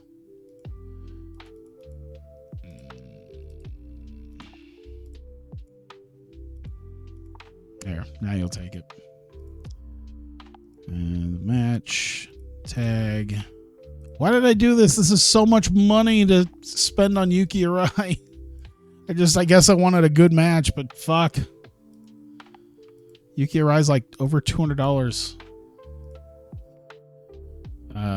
Now took a yeah, Yuki Arai. We'll give now the spot show win. Open match, clean win. There, book segment. All right, we finally have an angle, another angle, and they got 2 minutes. And character development.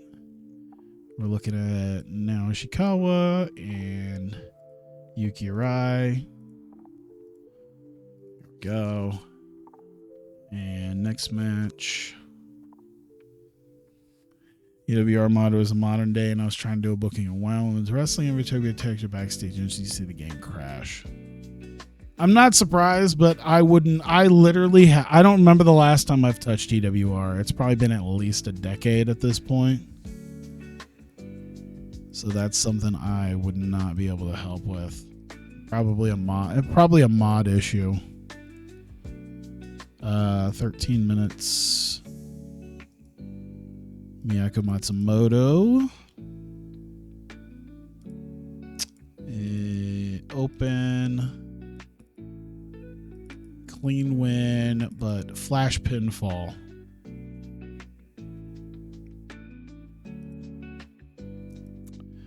Here we go. Another one there. Drop her in, drop her in.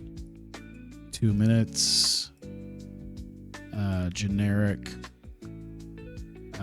Miyako Matsumoto, work the crowd. Haruna Neko, work the crowd. All right. Main event. 2v2. Risu, Asahi, Ayano. Now. 15. Risu.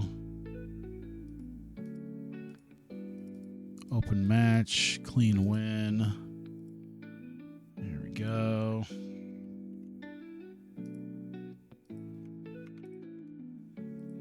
Two minutes in the ring. Angle live. Generic. Risu Endo. Working the crowd. Sahi working the crowd. There we go. Boom. 85 minutes? 85 minutes. 11 segments, 85 minutes. That's exactly what I'm looking at. Everything else is pretty good.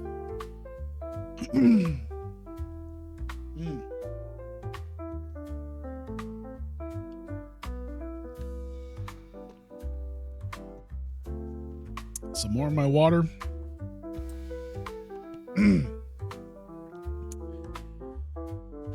And we are good. All right, we are here for IdolPro Shining Road Tour in Nagoya. We are back at Club Diamond Hall in Nagoya. This time we have hit over 100 people. I believe we had about 70 people in our first show here. We've gotten it up to 100. That's pretty good. I think we're not too, I mean, we keep going. Keep doing this once a month, you know, eventually we'll be able to sell the place out at 250 seats only, but it's still 250 seats. So yeah, we'll open up the show. Running down the card for the night is Sayuri Namba. Unagi comes out and coming off of a win recently and a couple of different wins at a couple of different events. Unagi thinks she's going through a renaissance now that she has been out on her own and no longer attached to Raku. She's going through a bit of a renaissance, and she's looking to kind of continue that with the opening contest. Unagi Saika versus Himawari. Terrible wrestling and non-existent crowd heat, but the crowd was still hot for it. 8.5 minutes. Unagi gets the win by pinfall. And there you go. Terrible match, but it is an opening match on a spot show in front of 100 people, so... Unagi, after the match, feels great, and she is known for her assessments of new talent. She is looking for someone to assess for Shining Stage. Now, could come into play next week when we have our official live stage show, so we will find that out. Next match, subpar wrestling and little heat, so at least is slightly better. It made the crowd white hot this time. Yuri got the win over Unibizumori by submission, just over 7 minutes. So a strong win for Yuri on this show. And we go next to a three-way dance. Yoshiko Hasegawa, Ram Kaicho, and Abaddon. Subpar wrestling, a little heat once again. Went a little over 10.5 minutes. And Abaddon eliminated first. And then... Yoshiko Hasegawa, even though she was the weak link, she did manage to get a surprise win over Ram. And solid win for Yappy here. And I think that's a very rare win for her, but there you go, getting the win in this three-way dance. We did spend a little bit of money to have Yuki Arai here, as AI Princess will be in action against JK Fallen Stars. Not much heat and terrible wrestling. We're back to the terrible wrestling. And the teenagers ended up carrying the adults here, as now Ishikawa submitted Ruaka in just over 9 minutes to get the win for AI Princess. Not the greatest, but I think we can just keep working on that another day. With that, after the match, they thank the crowd, and even with that performance, they're looking to challenge for the Twin Spirit titles at some point in the future. Get to our next match. It has a little bit more stakes attached to it. Miyako Matsumoto versus Haruna Neko. And, of course, the leader of Miyakoko Army and the second in line to Revelation with a one-on-one match here. Subpar wrestling and little heat between the both of them. Miyako Matsumoto ends up actually getting a surprise cradle on Neko in a little over 11 minutes and gets the win as Miyako Matsumoto. There you go. At least getting a win for herself and the Miyakoko Army. And with that, she celebrates as Haruna is upset at the referee for the flash pinfall loss, thinking that it wasn't indeed a 3, but it was.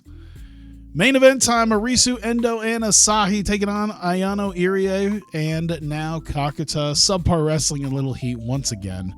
A little over 12 and a half minutes. Arisu Endo getting a pin on Ayano Irie. And now Kakuta carrying all the youngins with her through the matchup. It was a decent little matchup, I guess. End of the crowd very hot, and a win for Arisu and Asahi. And after the match, they thank the crowd, close the show out, and that is Shining Road Tour in Nagoya. Did increase our popularity there, so there you go. Cost us $2,000. We did gain a little bit in Chubu, so I think we're going to have Osaka at some point later on. But we got one more show to knock out here. We got a week later for it, so let's try to get that to where we are at. Let's see here. Nothing. Jinder Mahal and Tessa Blanchard.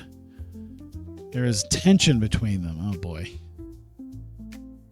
Is it because Jinder Mahal's a little too brown, Tessa? Is that what it is? Probably. Let's see here. Feedback's been pretty good, especially for a company of their size. Sounds about right. Oh, I should probably actually make sure that... Oh no. Shining Road Tour in Nagoya. What's the next one after this?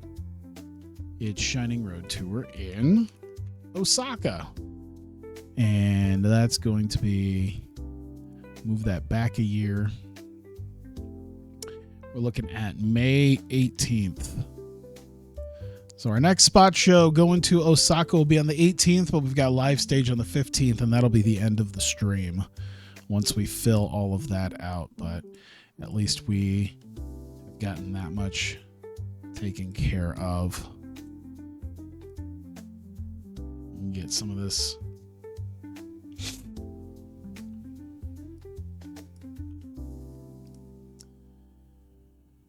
What kind of tension, though? I don't know.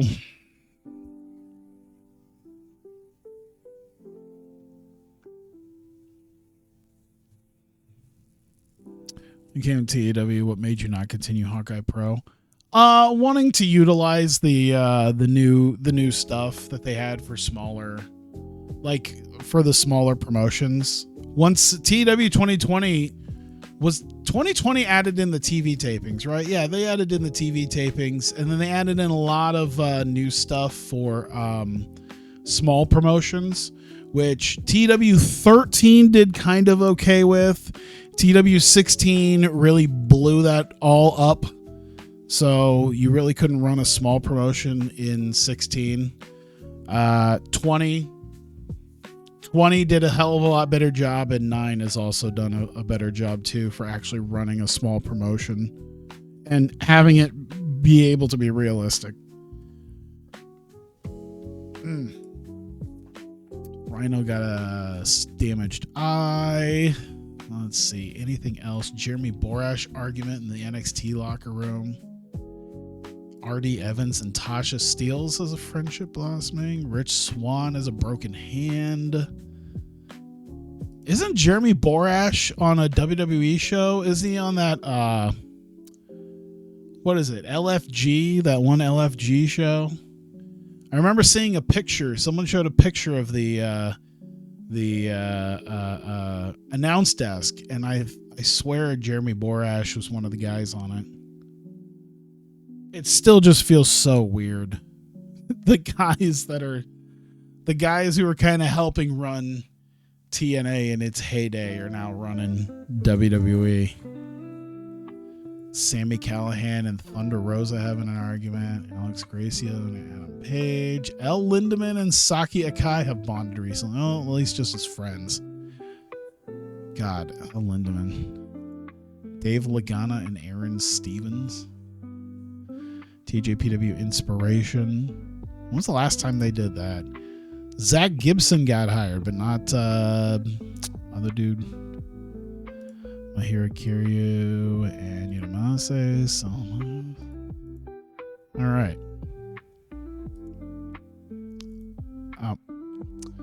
I got mail. Production change. That's fine. Did I have mail here? I did have mail here. Increase their production values.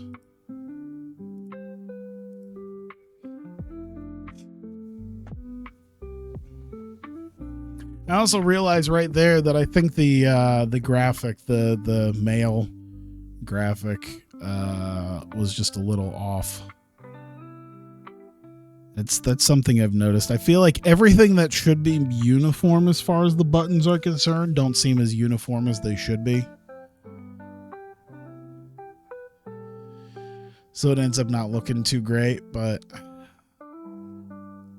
let's see. Nothing really there. Yeah, I want to see here. Yeah, I can kind of see where it feels like it popped out, like it's slightly shifted over. Not the biggest fan of that, but I mean, I could always change that. Oh yeah, Eli Drake. Eli Drake left his Indies promotions because AEW signed him in the game. I was going to say, Eli Drake technically, yeah, 2020, he wasn't quite yet signed. At least not in like summer 2020. Or June, July 2020. Because like, I want to say was Great American Bash when he...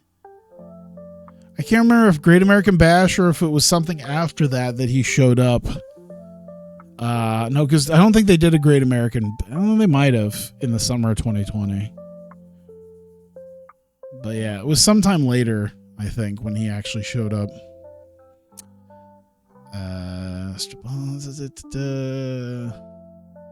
DDT Bad Morale. Uh-oh. Kaoru gains power within Sendai Girls. Taping aired. Aja Kong gains power within Oz. That'll help out Oz. Did you ever sign Willie Mack or Moose to Vertigo? I don't think I can sign Moose. And I think I got Willie Mack shortlisted. There's only so many people I can really sign.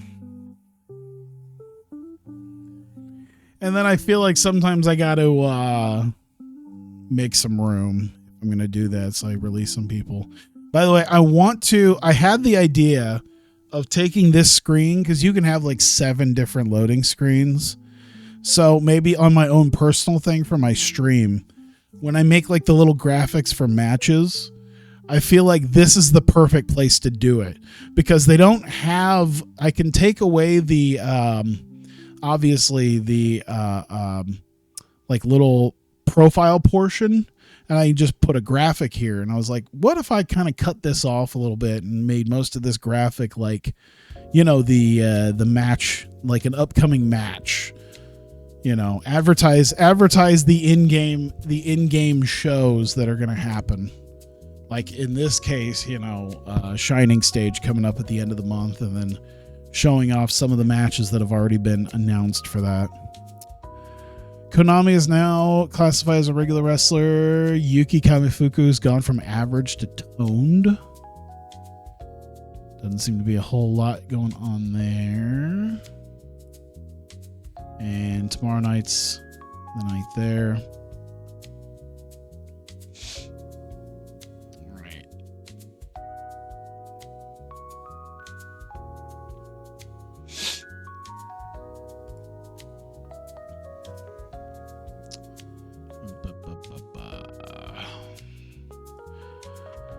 Oh, let's see here. Rina Yamashita and Kao Kobayashi really bonded recently.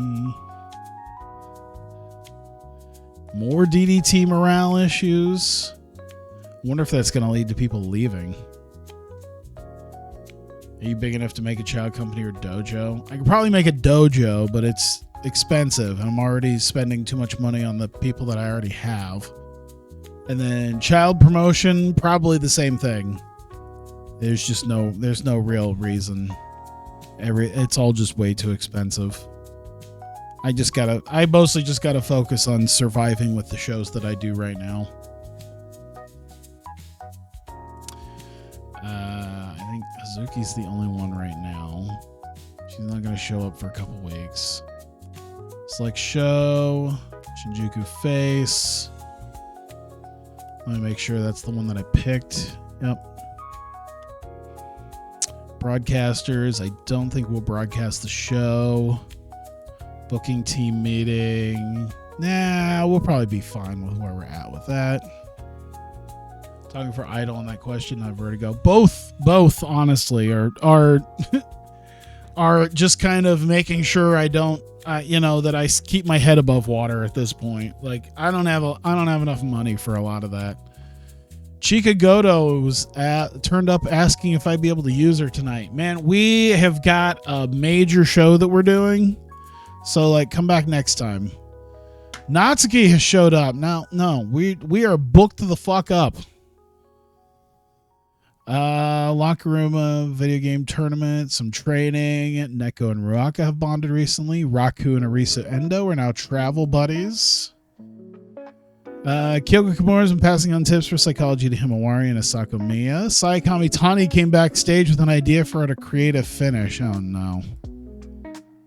I don't know how I feel about that. I would find for uses for her. Oh, you would find a use for her? Listen, I've got the show booked, and there's a lot of interweaving stories. This is my last big This is like my last big show before the biggest show I've ever put on. Yeah, we'll do a team bonding, see what happens there.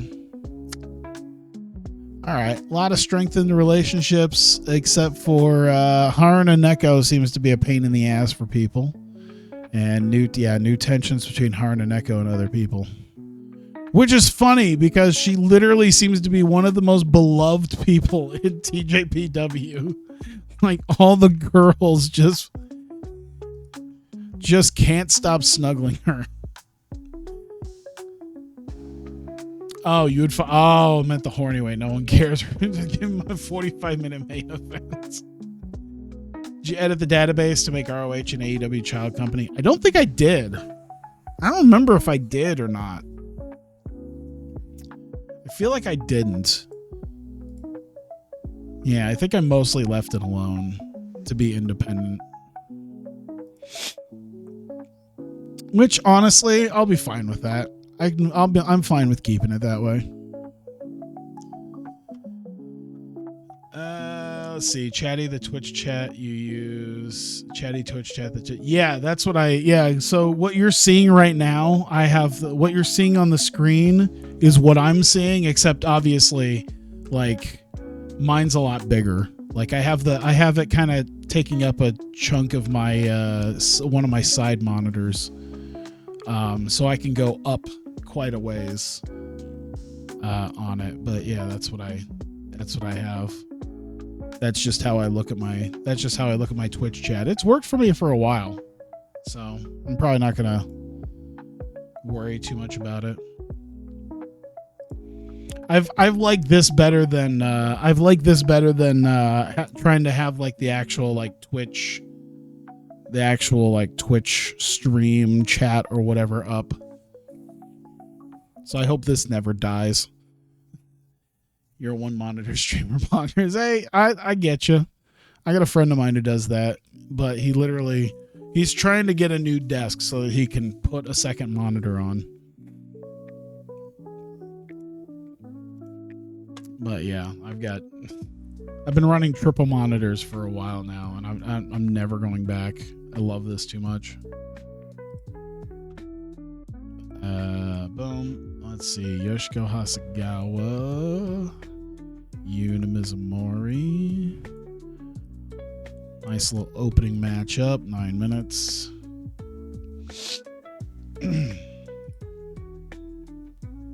WrestlingData.com has the ability to sort historical rosters by year and month. They removed it. Yeah. I mean, I guess there's Cage Match. As long as you use Cage Match the way I think Cage Match should be intended, which is just as an encyclopedia, and not as a reason to brag about where you're listed on the PWI or how many 5-star matches you have or what you're rated on there. Let's see. Yoshiko Hasegawa getting a win again. Cage Match only sorts by year. Do they not sort by month too? I guess I haven't ever noticed.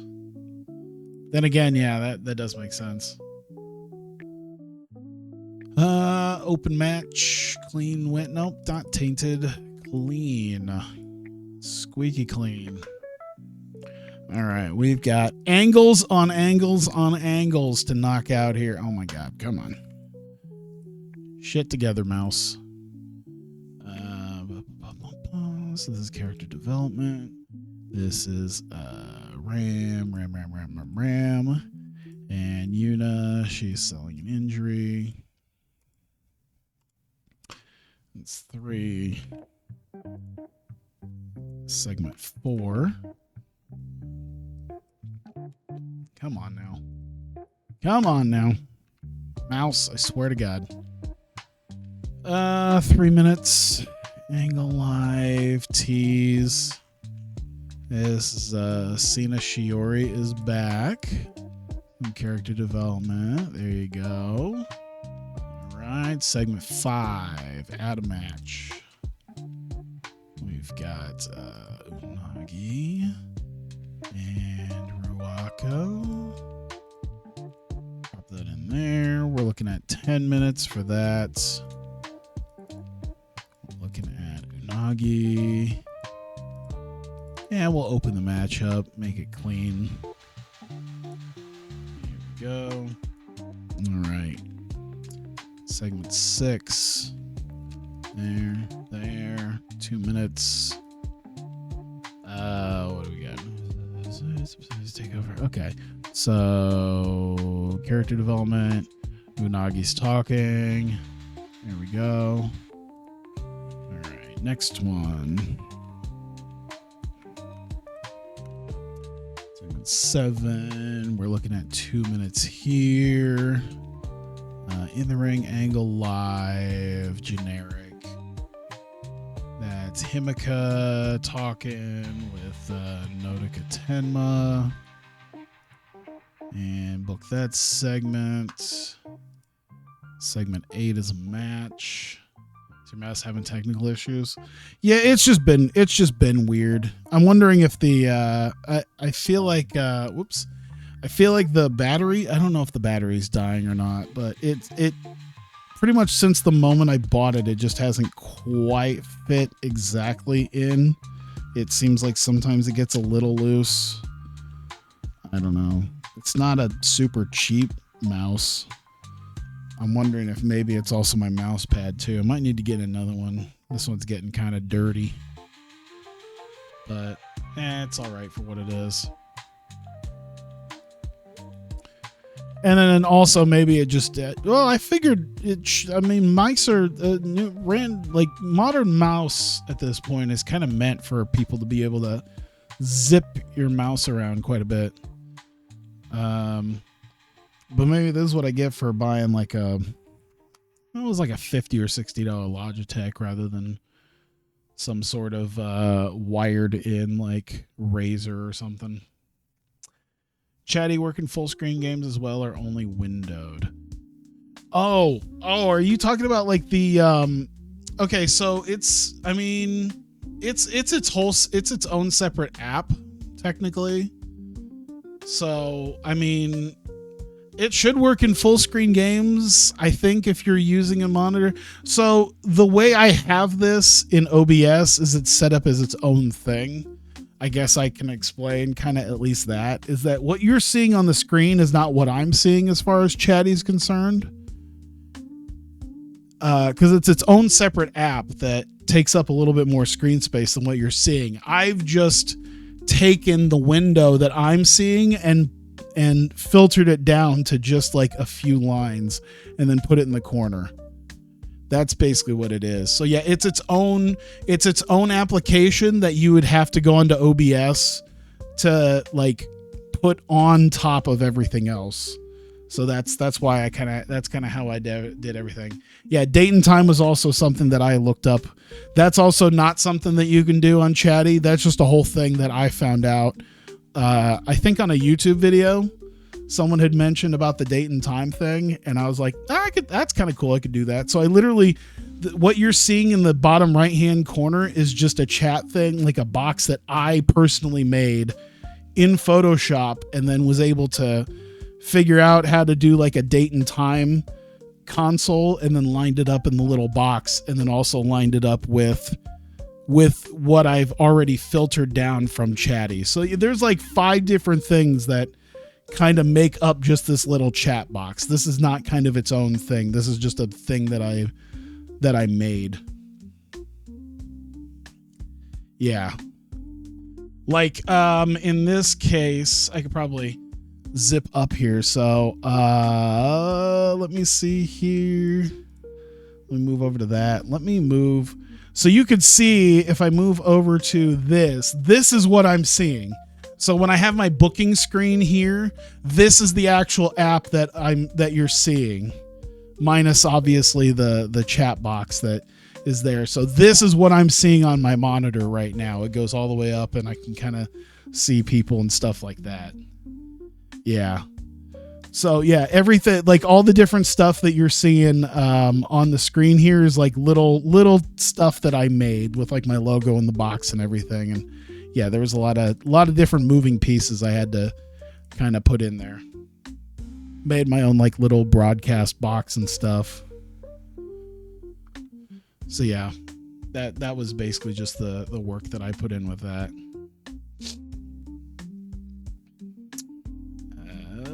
Let's see here. Where was I at? Okay. Himika, Nodoka Tenma, Momoko Hanazono, Natsu Samire. Do that.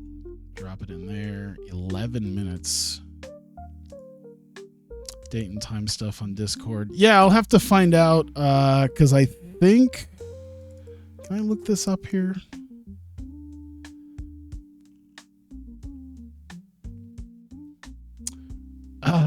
Enable auto aliasing.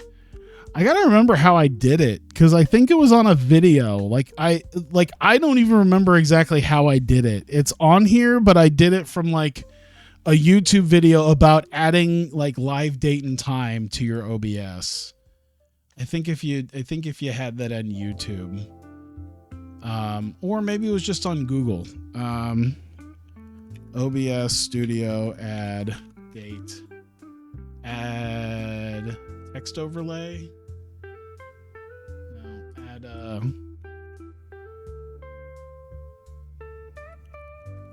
time overlay.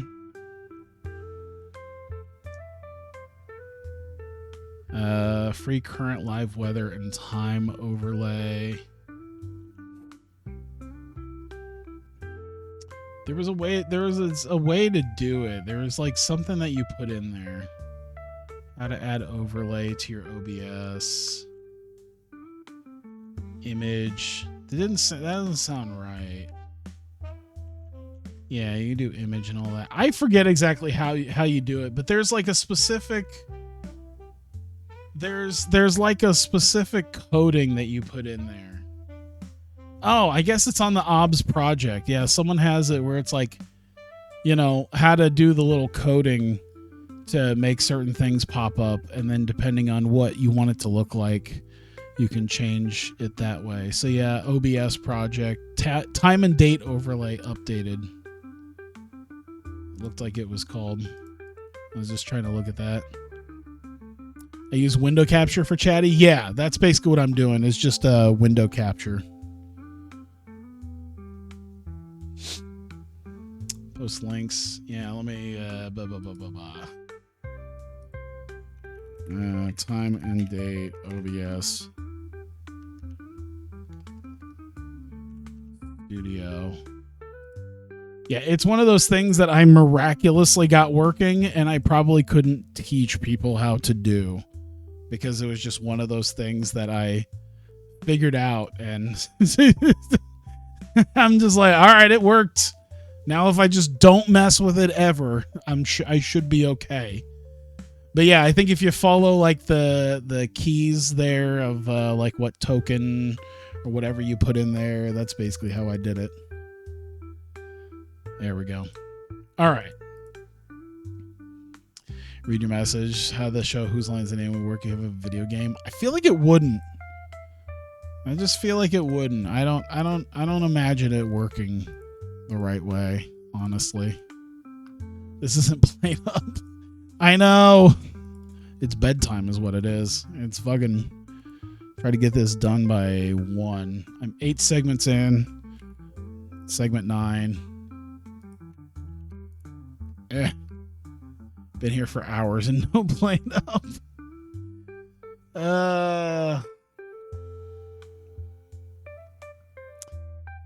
Yeah, any of the new Splinter Cells is also the same way. It's ridiculous.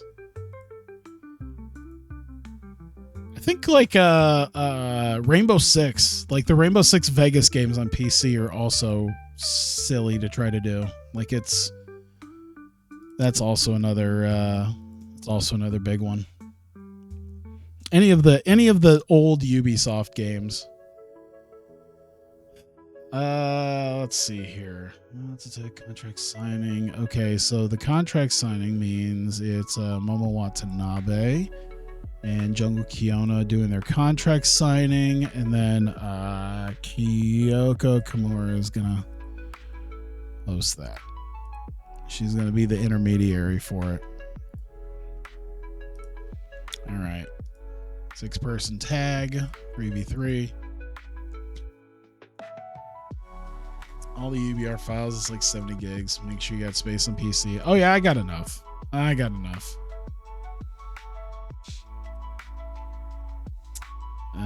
Let's see here. Miyamono,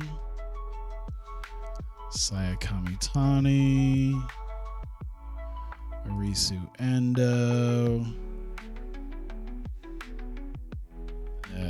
Yuri, Mei Saruga, Reika Saiki. Ramen, why are you talking to Doc? Why are you doing this? This is gonna end with him being like, I'm sorry, I think I'm just gonna go leave now. And sleep in a big I sleep in a big bed with my wife. I had a friend at work who does that just to remind me. He just does the whole, I sleep in a big bed with my wife. Like, oh, thanks, appreciate it.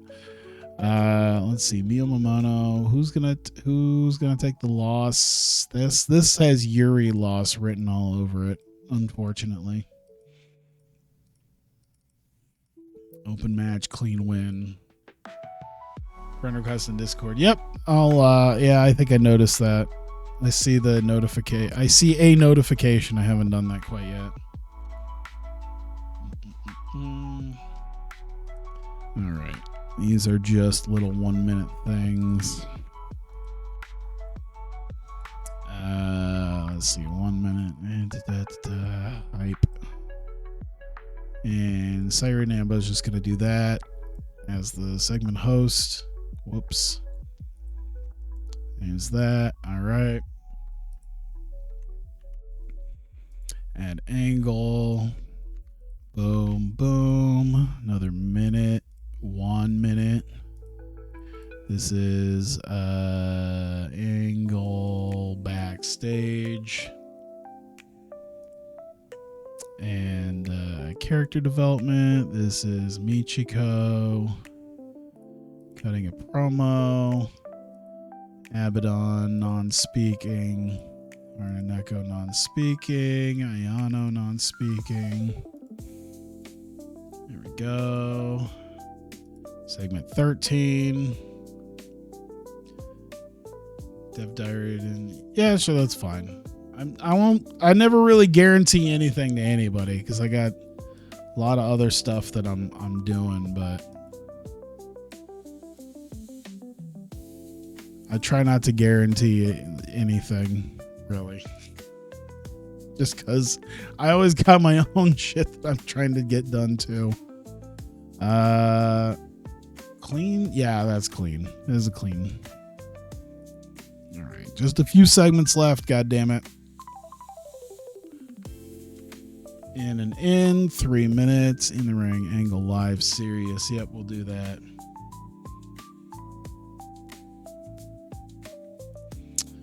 Miyako Matsumoto. Do dramatic acting. Michiko. Work in the crowd. Abaddon. Work in the crowd. Ayano. Neko. Then, of course, bringing out Asako and Chie. And then, of course, Raku. There we go. You wanted me to send the video to you. Oh, okay. Dev work on NASCAR 25. Yeah, sure. I haven't seen much of anything on the new NASCAR 25 stuff. I haven't really I thought like you were doing something personally with it. Then I just remembered. I'm like, "Oh, wait a minute. No, they haven't done anything with NASCAR 20. I mean, they don't have anything out with NASCAR 25 as far as I know." There we go. Let's see, 15 minutes.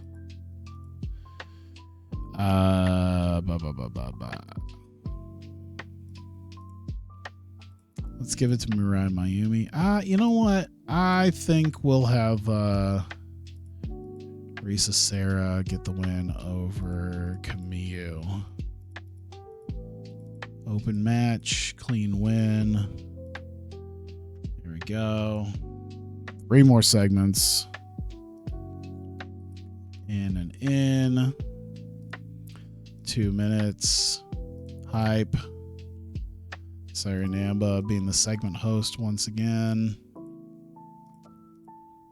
To announce it. Here we go.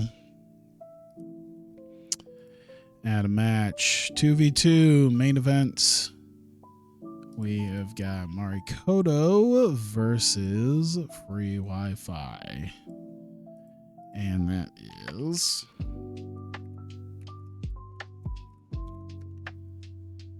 Twin Spirit titles. Just one last defense to see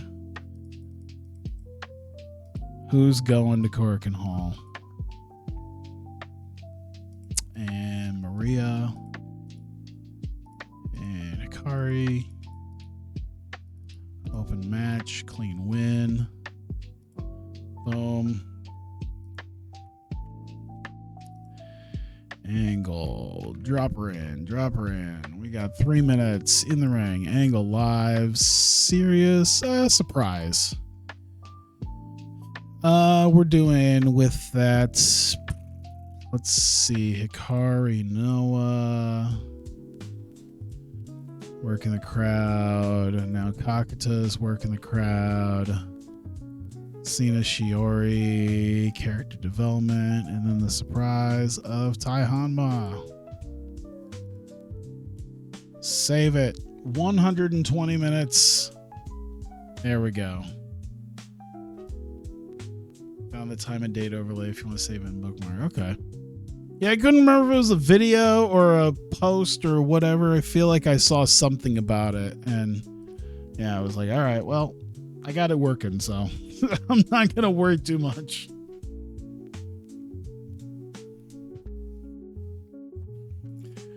Let's see.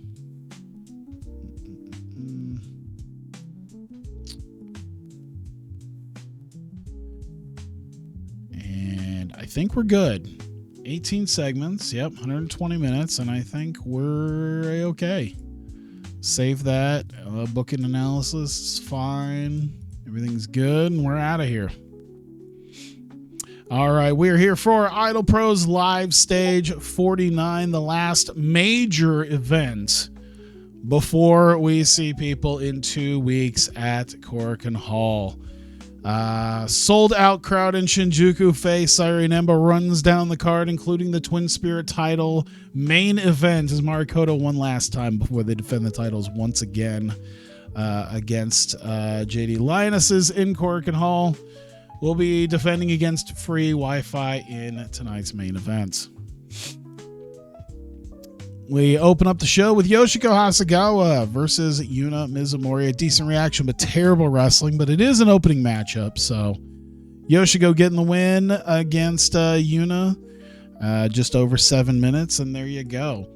With that, as Yuna's still recovering, Ram comes out and looks down upon her, as obviously she is felt that she has been far and away from her for a while now, and says that, you know what, she's decided that Yuna no longer belongs here and she wants a match at Shining Stage.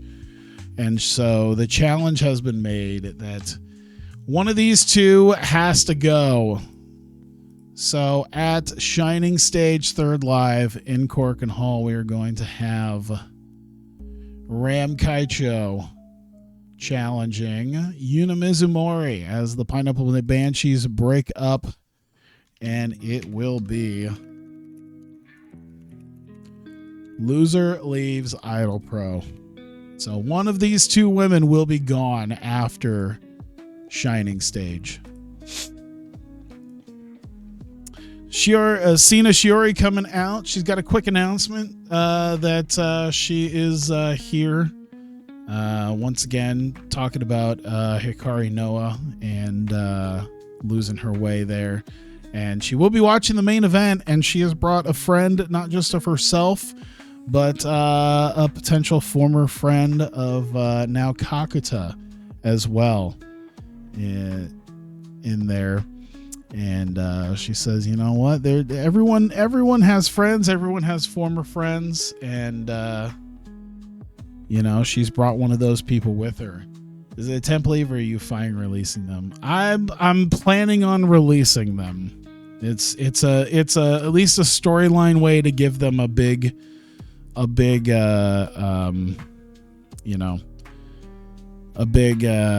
goodbye. Like, I won't be booking them really anymore. Not planning on it, at least. I want to slim down my roster a little bit, trim it down just a hair. So we get to our next match, Unagi Sayaka versus Ruaka, and a decent match there, just under 8.5 minutes. Unagi Sayaka getting the win, as she had stated in an earlier event that she feels like she's going through a renaissance, and she's got herself kind of a winning streak here. So she's been looking for someone to assess at Korakuen Hall. She hasn't gotten that yet. She has no opponent for Korakuen Hall. She demands one, and her plan is that if she doesn't get one, she's going to show up anyway. She's going to take over the show until someone comes walking down for her to assess. So we'll at least put this here. It will be... Oh, we can't do it to be announced this way, can we? All right. Well, that's fine. Pre-book angle. Yeah.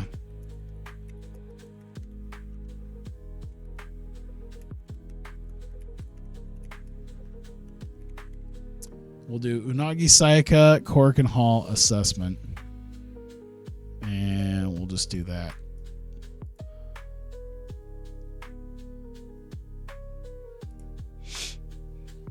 So she will be there. Send you identified community Discord UBR files and Design Archives channel. Okay. Sounds good. All right. Himika out. She's going to be teaming up with the Fighting Spirit champion Nodoka Tenma, as she wishes, of course, that she was successful in her match against Mika Iwata at the last major show. And she would have been able to fight for the Fighting Spirit title. But she wishes her the best of luck against Mika Iwata at Shining Stage. And yeah, she's looking to bounce back. And we got a match here, as they will be teaming up against Momika Hanazono and Natsu Sumire. Good wrestling, great heat, or great wrestling, good heat. Just under 9 minutes, and Himika ends up putting Momika into the Argentine backbreaker, forcing her to submit, and Himika and Nodoka Tenma walking away with the win. In the middle of the ring, we get the official contract signing 2 weeks out from Shining Stage. We get the official contract signing for the Royal Spirit title match between Momo Watanabe and Jungle Kiona. Kyoko Kimura out to mediate it. Some insults were thrown and nearly came to blows as they ended up kind of flipping the table over. And it took some of the lower card girls to get into the ring and separate them to make sure that it did not come to blows, as we will have an intense title match coming up in the main event of Korakuen Hall. We have a 6-woman tag match, good heat and decent wrestling. Mio Momono teaming up with Saya Kamitani and Arisu Endo getting the win when she hits the code red on Yuri, as she was teamed up against Mei Saruga and Reika Saiki. A little over 13 and a half minutes. So impressive match there between pretty much everybody. Everyone did pretty okay. Mio Momono still kind of carried most of the people through this. Did you ever edit this mod to fire Vince? I don't think I did, but I think in the mod he had already died. So I think Vince already died in this. I'm not 100% certain. With that, afterwards, the reason that this 6-woman tag match was made is because there will be a 6-way elimination match with those 6 wrestlers, and it will be for the #1 contendership of the Fighting Spirit Championship. So, pre-book a match here. 6-way, ending with the first fall. I think it was going to be an elimination. Was it going to be an elimination? Had to have been. Yeah. Do we have that? Do we have 6-way single elimination match? Yes. 6-way single elimination match. So yeah, that was Mio Momono, Saya Kamitani, Arisu Endo, Yuri, Mei Saruga, and Reika Saiki. Here we go. #1 contendership. Fighting Spirit. Fuck it. We'll just make it like that.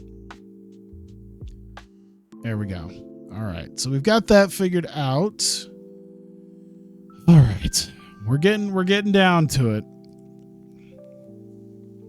Michiko's backstage with the rest of Revelation. She is wondering why Miyako Matsumoto is wanting to fight her once again one-on-one. She thinks she needs to end this line of thinking that she can actually beat them because, just because she got a couple of fluke wins does not mean that Miyako Army is actually capable of beating Revelation, and she'll make sure to prove that tonight, and does so in just under 11 and a half minutes with a tombstone pile driver laying out Miyako Matsumoto to put a bit of an exclamation mark on this feud as the leaders once again fighting as they had done about 3 weeks before this. But even after this, Miyako Matsumoto getting on and saying that she wants this one final battle at Shining Stage, 4v4 elimination match between the members of Revelation and Miyako Army. And with that, you also get Raku officially joining them for it. So that sets the stage for yet another Shining Stage match. And that would be, I bet it's up here, isn't it? 4v4 elimination. Michiko leading Abaddon, Ayano Irie, and Haruna Neko of Revelation versus Miyako Matsumoto leading Chie Koishikawa, Asako Miya, and joining them, Raku.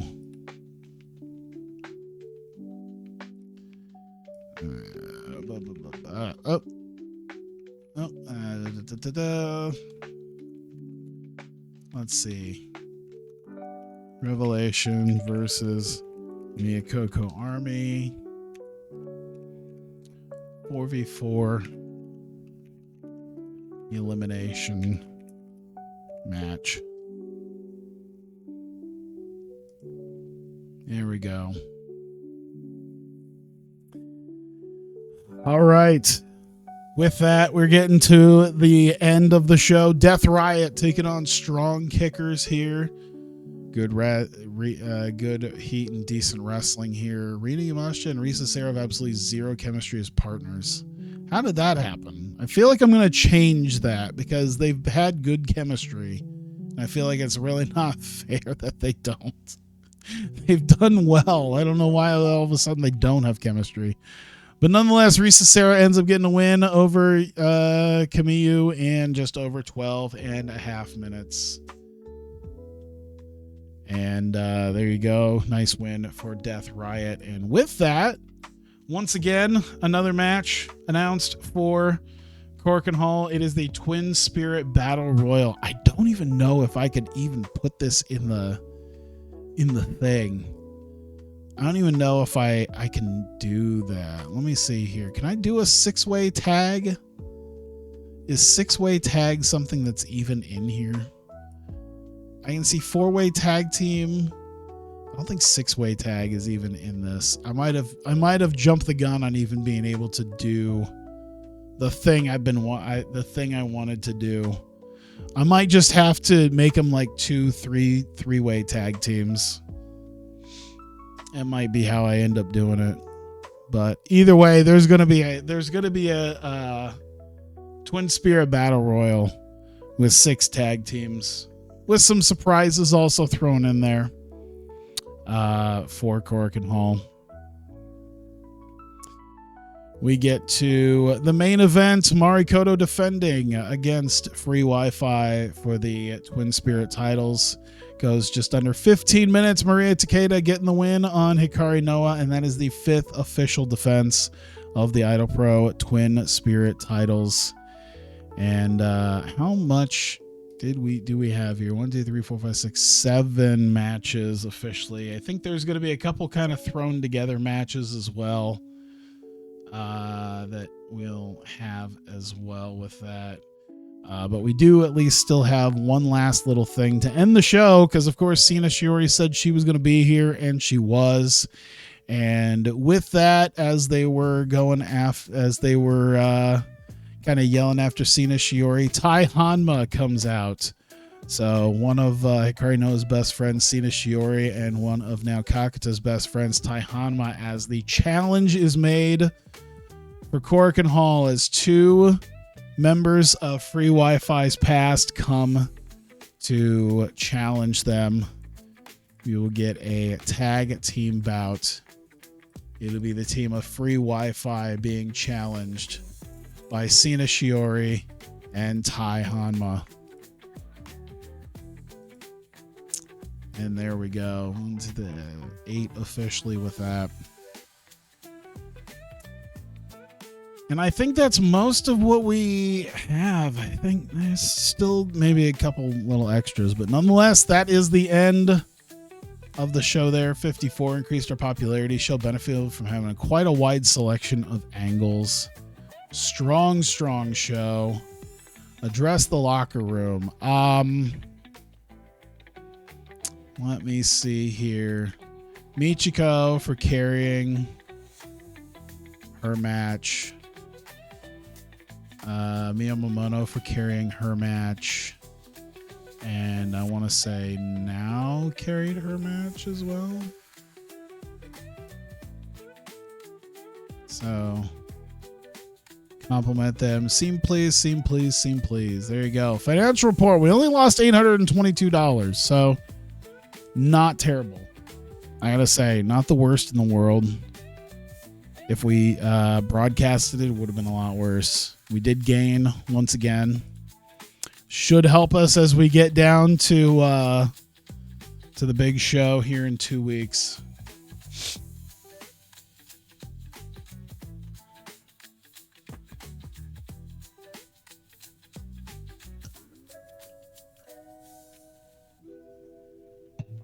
God, it's been 2.5 hours, and I really need to go to bed.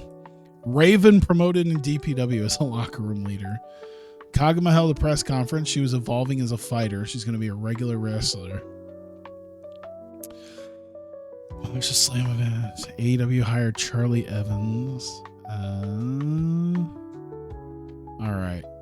I think our next event is on the 18th. So I'm just going to at least go to, I think, the day of. And we'll be ready and set for that.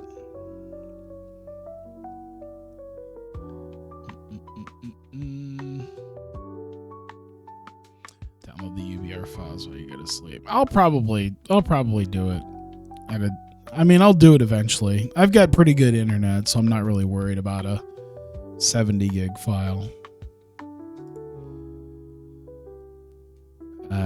Scott D'Amore gains power with an A1. That makes sense. BJW bad morale. Crash locker room tension. Moose won the vacant TNA world title. Okay, get to the 18th. And we'll be done, and I will go to bed.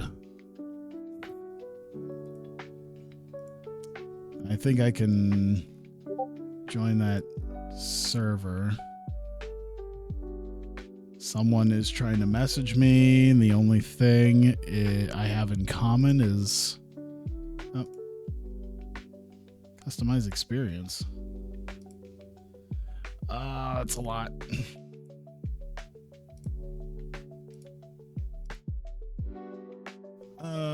Now people are messaging me. I don't even know who the hell they are.